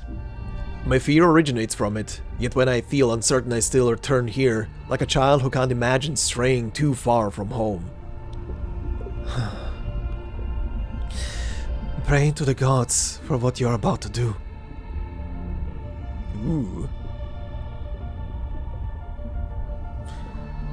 Through a blur, the silhouette of the new 6 emerges. Complete, wise, her words clear and impeccable, like the ancient maxims. Pray to the gods for what you are about to do. Oh, sorry. Pray to the gods for what you are about to do, and pray that all goes well. Once familiar with this practice, you will understand the constitution of both eternal gods and mortal men. You will know the extent of all things, the boundaries of their entirety, and what connects them together. You will see, as you should, that the nature of the universe flows in all things alike.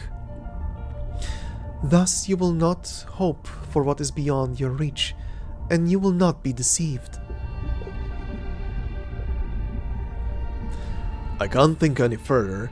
My initial doubts are blocking my thoughts. Revelation.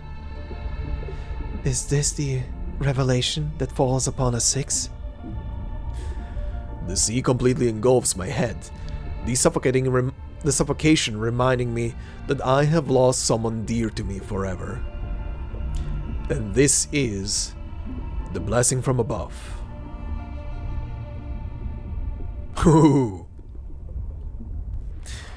For a long time afterward, I could not sleep in peace. I would often sneak down to the beach, listening to the waves until exhaustion at last closed my eyes. In a daze, a voice of wisdom would say, "Don't fear, child. Remember that the grace of the gods is given in the form of disaster, and endure it patiently. Such is fate. Do not complain." Oh, that jumped. That was not me pressing. Oh, okay, there it is. I vaguely realized something, and I opened my eyes to see the silent boulder high on the mountain overlooking the island. One day it will crush me, just as it crushed Alma. So I covered my ears and bent down. From then on, I no longer gaze at the boulder on the mountain nor look at the teetering bottle on the table. Until much later, when I have a brief conversation with a girl named Sophia.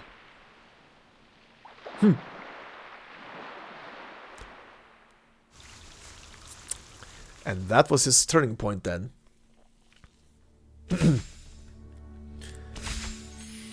And that was his turning point where he started to look for solutions to the whole thing. Interesting. Very interesting. Ooh, I love this story so far. This has been so good so far. What the fuck? This has been so good. Okay. And I'll say this. It helps. It helps that I had basically no knowledge of this guy. In chapter 5, he basically had no real development. He just appeared and he was explained to be the leader of the island, number 6, perfect number, yada yada. But it being a bit overvalued, as 37 would say. But yeah, he definitely had nothing happen to him to explain his personality and stuff during the chapter, because he was barely in it. And that's why this is so good. This is literally just deep diving through his whole past and psyche and everything. Ooh, I love this shit. Okay, let's see. Method of exhaustion. Oh, this again.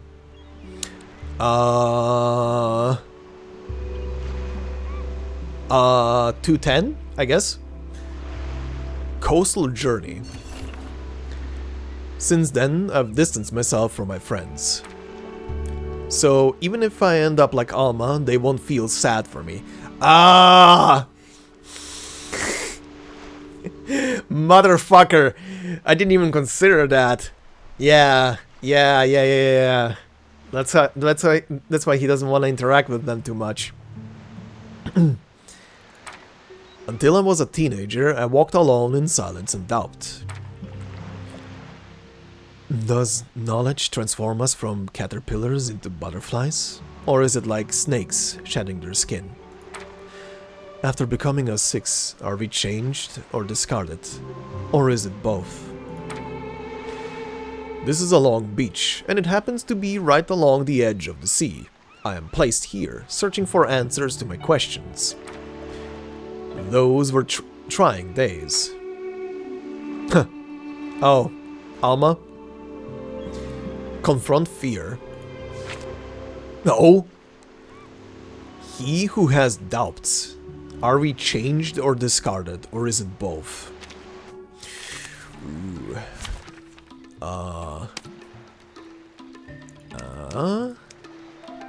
Echo of Inquiry. A refraction, shadow, or mirror image of the self. Call it what you will. An excellent conversation started with a profound knowledge. An excellent conversation started with a profound knowledge of fate and the perfect tragedy. My duty lies with you. Face your inner self. Face thy shadow. Alright. The moment of silence. We walk in long nights. Benefit from reading.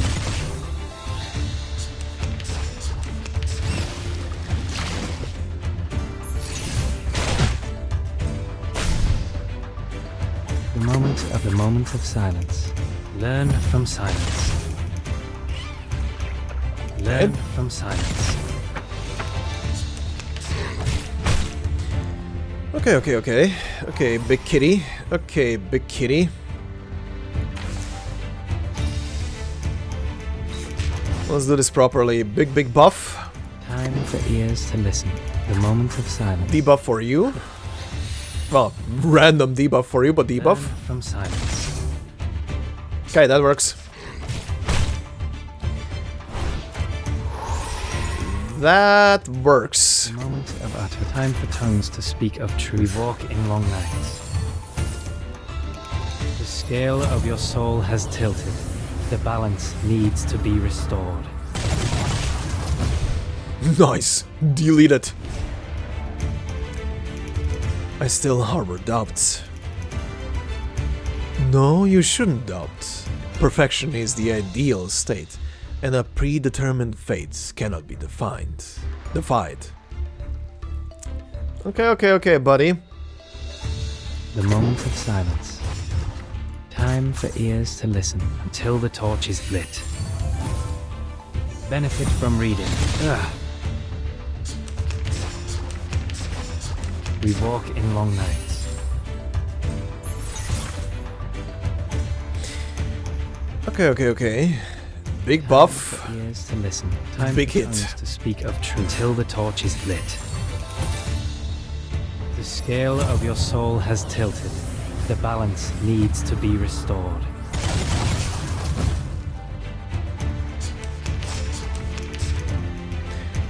But what if I don't want to accept such a fate? Fate cares not for your will. It simply falls down from atop the mountain. It is something transcendent, like the gods on Mount Olympus, watching us indifferently as we struggle in the arena. Everything will happen eventually, so there is no point in panicking, worrying, or fighting it. You are a 6. This is the fate of a 6. All you should and can do is wait. Learn from silence. The scale of your soul has tilted. The balance needs to be restored.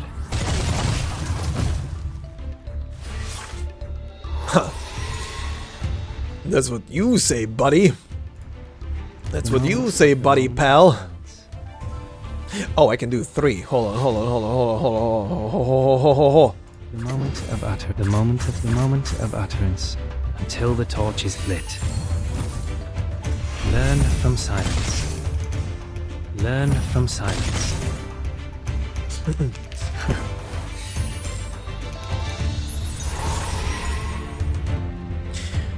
Interesting. I wonder if I'm gonna get another card once I pass the next threshold. Like a symbolization of his defiance to fate. He's getting stronger willed, essentially. The moment of silence. The moment of silence. We walk in long nights. Benefit from reading. Am I supposed to just take it? To tolerate it?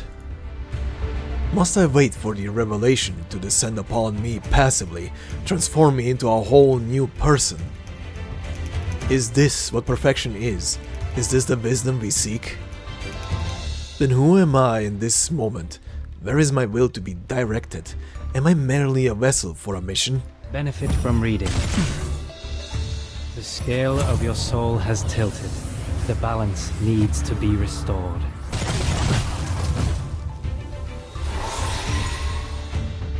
Ow. Okay, buddy. Okay, buddy. The moment, time for tongues to speak of truth. Benefit from reading.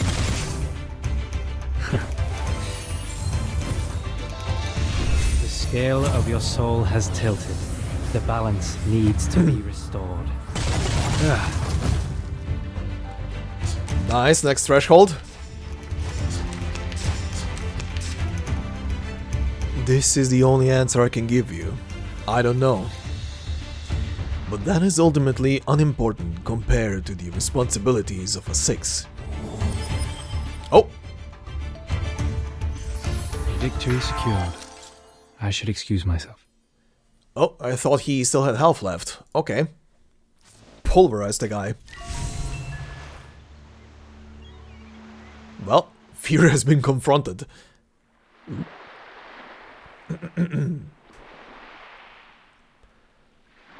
Are you here to collect your sand again today? Oh, is this the moment where they said their final goodbyes on the beach? Like, final goodbyes, quotes? At least on the beach? Yes.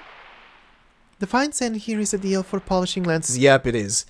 My father's eyeglasses are just about ready. Sophia is a hard-working girl. She is always ready to change, to become a better version of herself. She knows nothing of her future fate and, therefore, has no fear. Her core is so firm, her steps so sure. It's enviable. Perhaps that's one of the reasons I asked that question.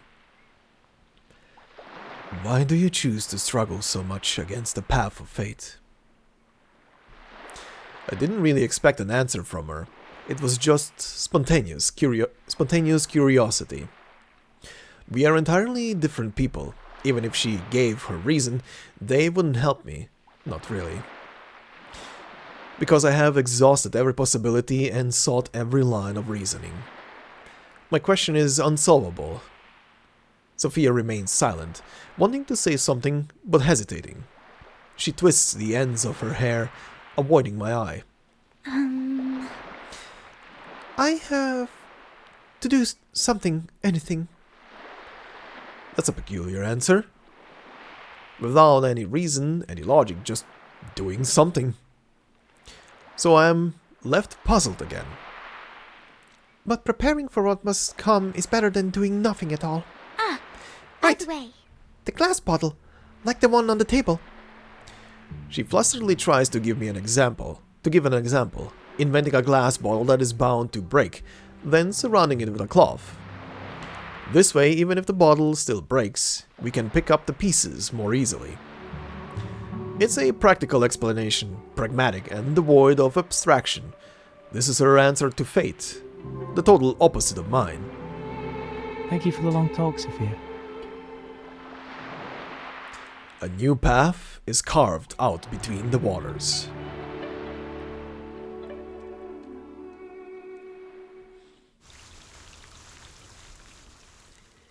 Oh, this is so good. Why is this one so good? Holy shit, and there's still 3 nodes left. I mean, I'm not complaining that there's still stuff left. This is good. This is so good. What the fuck? Alright, pebbles.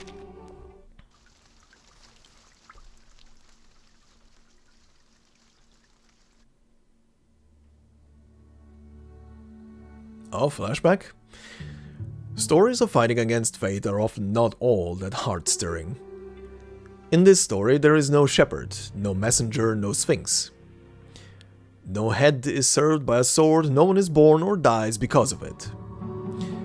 Nor can it be told to others. What I face is the revelation.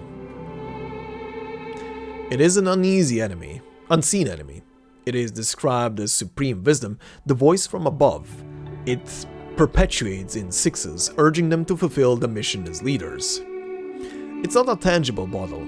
I can't lay a soft cloth to catch the pieces of a soul. But her first words inspire me. Not everything needs a complete reason. One must do something. Whatever it is, it's better than just waiting. So, is it feasible to fight knowledge with knowledge? Remove the picture book, and the other books in front of me are still more than enough to fill this modest space. If the revelation is the wisdom destined to completely fill a person, perhaps I can do a little preparation work. It's like filling the bottle with stones beforehand so that it won't be easily knocked over.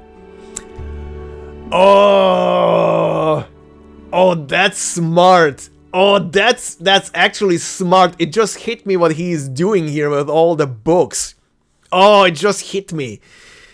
So basically the knowledge that they are inheriting is so vast that it kind of overwrites a person entirely almost. Like, only probably remnants are left of a person's mind, while everything that they inherit is basically just overpowering what they had up until that point.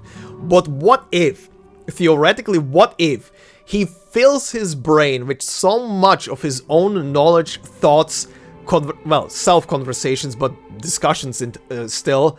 What if he fills the empty vessel that he himself is up to a point where when the new knowledge, even if it's vast and huge, spanning multiple generations comes in, what if that knowledge then doesn't really have much space there? Is he gonna maintain his personality the way it is so far and just be able to pilot the knowledge that he inherits? Ooh, I love this.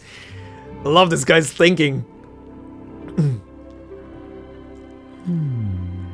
Euclid's Elements. In school, it's considered the most basic text, but I dare not say I truly understand it. It is in the simplest of readings that the deepest wisdom is found. This is a suitable beginning. Everyone has their own soul number. I am not the one chasing truth across the beach. 210 and 37 are extremely intelligent children, but most importantly, they have a boundless desire for truth. They build ships, make oars, and sail with gusto into the sea, tirelessly navigating the currents, undaunted by the waves crashing against the hull. While I am the silent reef of the shore, waiting for the day that fate will knock me down, filling the trenches of this seabed. Can I withstand that transcendent force? Can I overcome it, its overwhelming will? It seems almost impossible. But regardless, I will make my preparations. I sit at the table talking to myself.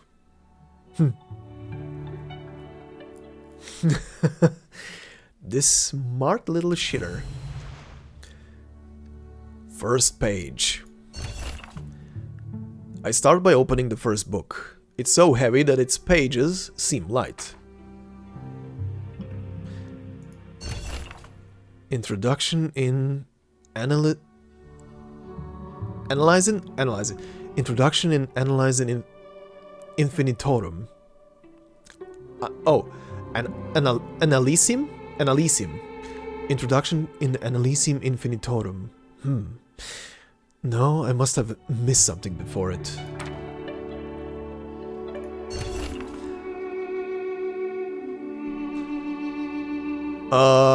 French? Je pense? Donc je sais? Actually not sure, hold on. I can check this very quick. Okay, so yeah, je pense donc je suis. I think, therefore I am. So yeah, French. This is a language I don't understand. Oh, yes, this is it. This is the optimal solution. I remember the previous book mentioned it. Looking back, I was happy in the early stages of my retreat. Knowledge gradually fills me. I stroll along the coast, picking up shells at my feet, putting them in my pocket, and then continuing on my way. I start to think more about higher, loftier issues that are than the direction I'm heading. It is also an enlightening salvation, an immersive feeling. I'm certain that the real solution to the problem is right in front of me. With its help, I can finally stop wandering on that dark, damp shore every day. My body feels light enough to reach the clouds in the sky. Oh, he's approaching the beach though. Now the gods have sent me here to suffer more misfortune. Also, he went through stages of his of aging. He's now older than in the previous picture. Every time he makes a step forward. Now the gods have sent me here to suffer more misfortune. My sorrows are not yet over, and the gods will send endless calamities.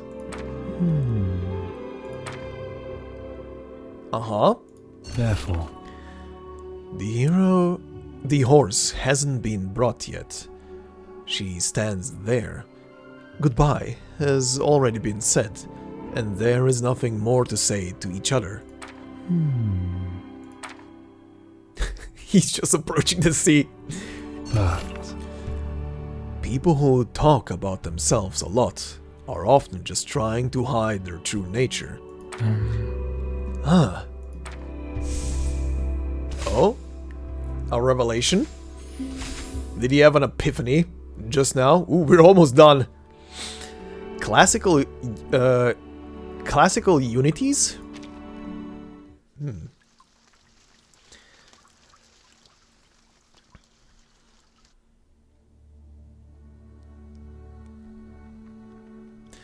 I see what lies behind the words. Knowledge flows from the minds of those who came before to the tips of their pens, then is inked across pages, bound into books, and preserved for the future. This is much like the fate of 6, only that I inherit wisdom from others in a different way. When you gaze at it, it no longer has a complete form. Wisdom is a name forcibly given. It is actually a collection of complex thoughts of the human species. I drink merrily with mountain thieves.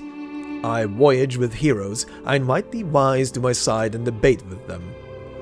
I read from books as if I were peering into the thoughts of someone else's mind. Gradually holding these thoughts in my palm, I realize that, however complex their curves may be, they only have two ends. At one end is life, and at the other is death. Because this is the fate of man. We are like hemp on a spindle, a finite collection despite all our variations. The world is destined for strife, misfortune, and calamity. The good are not always rewarded for their virtues, nor are the wicked always punished for their sins. In the end, everything just happens, as purposeless as the pebbles washed upon the beach. Oh, this is back when he was younger again. Is this all there is? That night was darker than usual. Even the shimmering sea was engulfed by the inky blackness. I felt the sand under my feet slipping away, and I, in my totality, started to float away with it. All color faded, and I was suspended in an empty black space. That day, Alma wanted to see me. I closed the nothingness of being and left my room for the first time after a long retreat.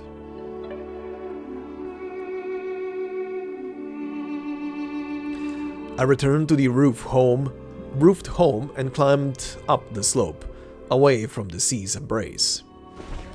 Alma grabs my hand. She's heard of my recent struggles and worries that I am falling into the void of knowledge. I guess every word before she speaks. 6's wisdom, the ancient maxims, the advice of the golden verses. I've heard them all endlessly. I don't blame her.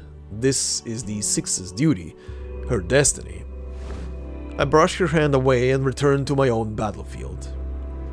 Even if knowledge leads to void, I need to use it to confront that unknown revelation. Someone stops me. Okay, so this is the moment from earlier again. Okay. Someone stops me. It's 210. I hear him speak with intense emotion about the revelation. The revelation is a curse, my friend. I shouldn't have answered, for this is not his fate. He always tries to meddle in matters far beyond his abilities, which only brings disaster upon himself and others. Cautious Daedalus and proud Icarus both fitted themselves with wings and attempted to fly over the sea. The former landed safely at a low altitude, while the latter flew too close to the sun, only to fall from the sky under its wax-melting heat. It's not hard to see the one he more closely resembles.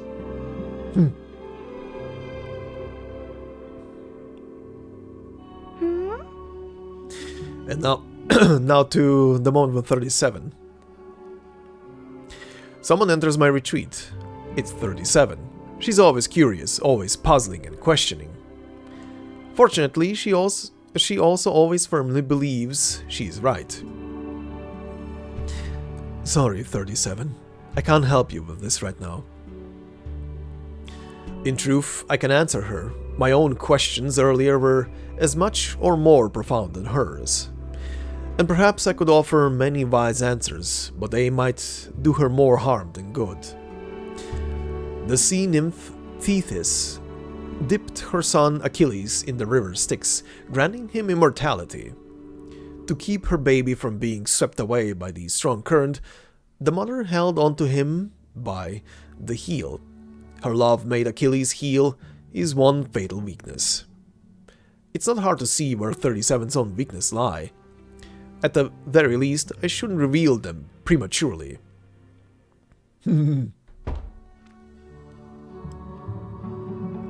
I close the door again and sit in silence. And who am I? To which fable do I belong? Yes, I know that too. Oedipus went through his struggle and met his prophesied doom. Thus, the perfect tragedy came into being. Everything is crystal clear. Now I know it all. But what do I do next? Good question, buddy. Good question, buddy. What are you gonna do next? How are we resolving this? How do you think you're gonna resolve this? Underneath the sea level.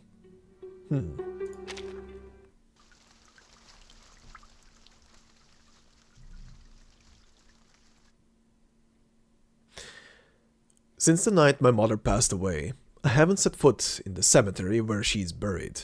Ooh, buddy. Okay. It's truly unsettling when fate presents itself in such a tangible form. You have interesting grave markers. Huh. But then, on a whim, I decided to go there. It was like receiving a revelation. Alma? She ought to be busy preparing for the voyage, but here she is, standing silently on the grass, like a living tombstone. When she sees me, she isn't surprised, as if she has already known what fate had planned. Atticus. My child, your timing is perfect. I know you've always harbored doubts, and our shared bloodline has only added to this divide. You've tried to counter the revelation with knowledge, but it only leads you further into confusion. You get lost in a maze of thoughts and fears, unable to find the red thread of escape. I've heard this before, Alma. She smiles, shaking her head, and pulls out a hardcover book. I think you're going to need this. Good afternoon, child. I hear her footsteps fade away beyond the trees, like a dewdrop sliding off a leaf. Lowering my head, I see the name of the book. The Voice from Above. It's a children's picture book, familiar to every child on the island. It has been endlessly discussed and even argued over. The story is vivid and clear in my mind without even seeing the pages. A voice from the above spoke to a man. An important thing will happen to you. Thus he spends his life waiting for a miracle. Until death arrives and nothing has happened. When the man lay sick in bed, he cried up to the voice from above, asking, "When will all that you have promised finally arrive?"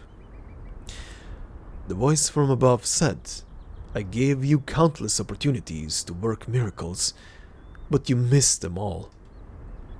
Because you thought you knew your fate, you took no action. In the end, you achieved nothing." I used to despise this story because it dressed the will of the heavens as a kind of desirable benefit and said nothing about the cruelty of fate. But stripping away all misunderstandings, its message is simple. Do not wait. You must take destiny into your own hands. This is something I've long known and acted by. What else is there in this book that I had missed, that I needed? Before I realized it, I found I had walked to the beach, and it was already dark. Oh. To meet again. One allegory. An old familiar friend. A difficult old rival. Hello, me. Oh, we're doing this again? Facing off. Oh, this is a fully promoted guy now. Okay. Yep, we're doing this again.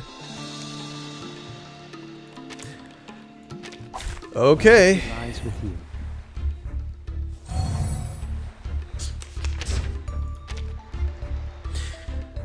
From the moment I knew my fate, I did everything I could to prepare. But you still have doubts, still hesitate, and still have no idea what to do with your fate. Ha! The moment of silence. The moment of utterance. The moment of silence. Hey. The moment of utterance. We walk in long nights. Benefit from reading. Benefit from reading. We walk in long nights. Benefit from reading. Stay balanced. Time for tongue. The moment of utterance. The moment of silence. The scale of your soul has tilted. The balance needs to be restored. Damn! I know it all already. But that knowledge leaves you empty. I no longer need this picture book. But this is the wisdom of 6.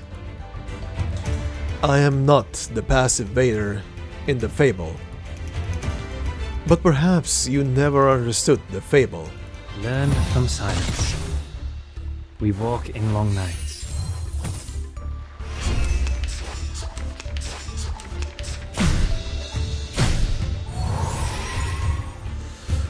Ha ha ha ha ha.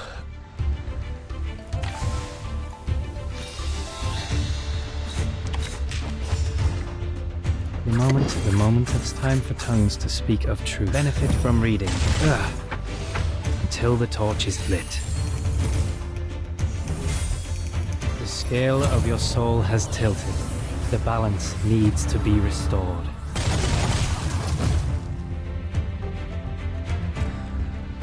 I never understood the fable. Therefore, But it's so clear, so straightforward. I know every part of its meaning. It's the simplest of fairy tales. It's in the simplest of readings that the deepest wisdom lies. I beg your pardon? Have you forgotten, child?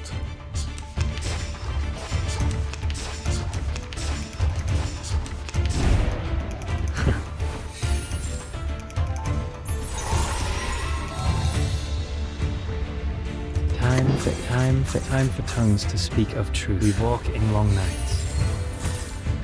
Learn from silence. Oh, buddy, you're getting The scale smacked. of your soul has tilted. The balance needs to be restored. Oh, Jesus Christ. That ramped up. You already know it. You understand every word's meaning and grasp the most crucial ideas. You've read the wisdom of the ancients and foreseen the fate of the people around you. You've even seen your own. Just like the protagonist of that fable. He also once claimed he knew his fate and thus ceased to act, but in the end, he couldn't have been more wrong. Victory secured. I should excuse myself.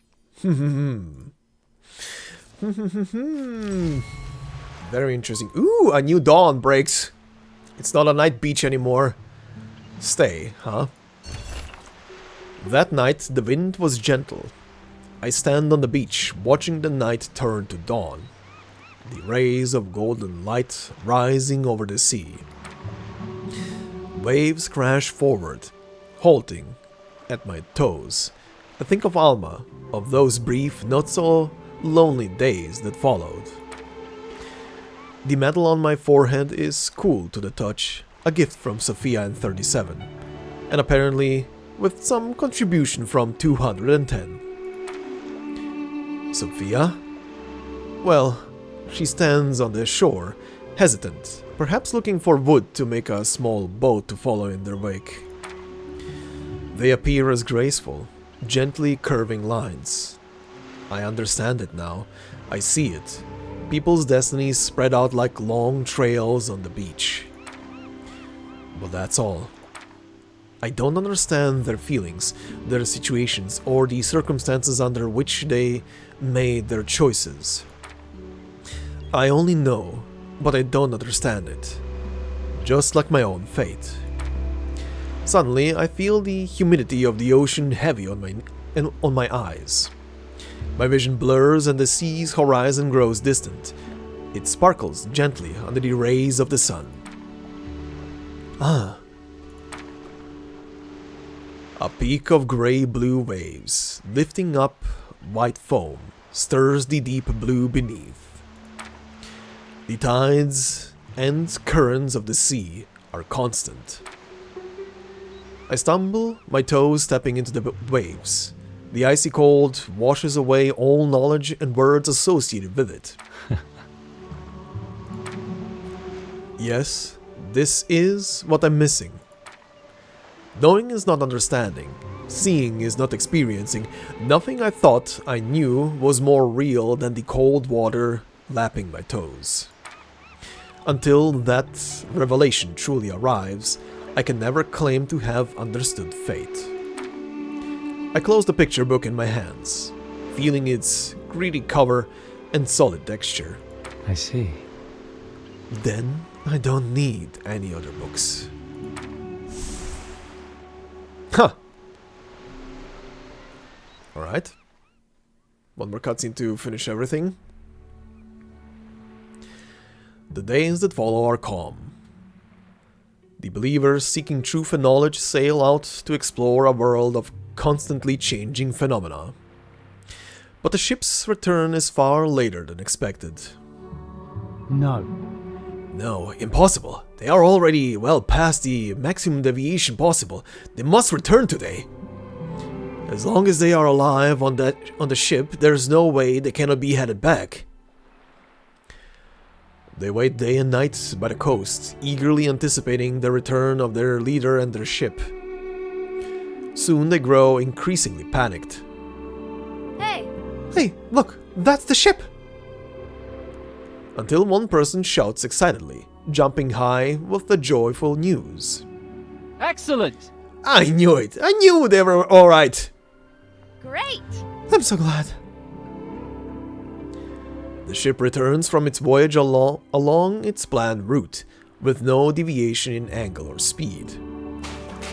People run to the coast, waiting to welcome new insights from the outside world, believing these unprecedented ideas will illuminate the path of truth.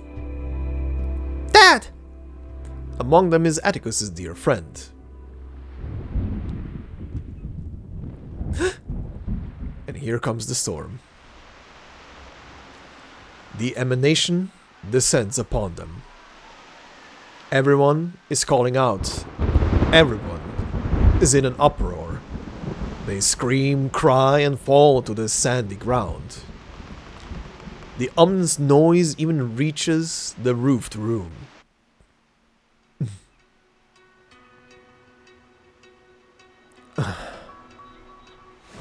Ignoring his trembling fingers, Atticus takes the book and opens it on the table.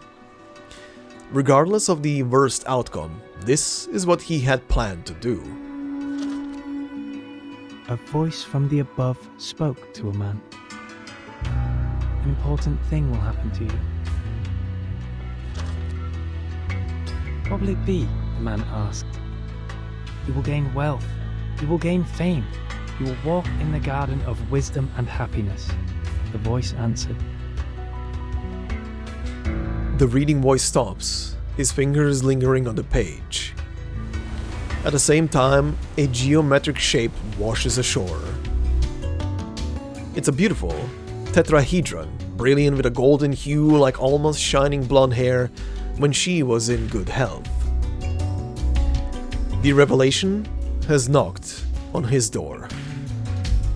Countless ancient knowledge is conveyed through the imprint of the soul, number 6.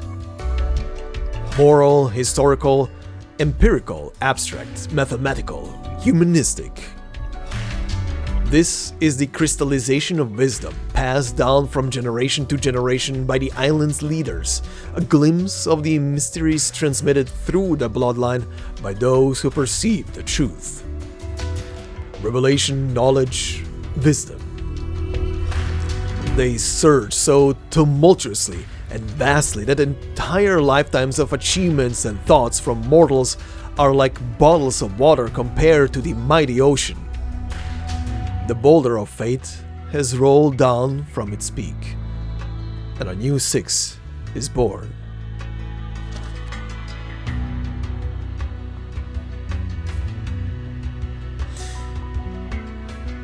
The reef remains unchanged. It has been hardened by the erosive force during the long night. The paused hand gently falls and turns the page. Revelation. It is just as simple as it is.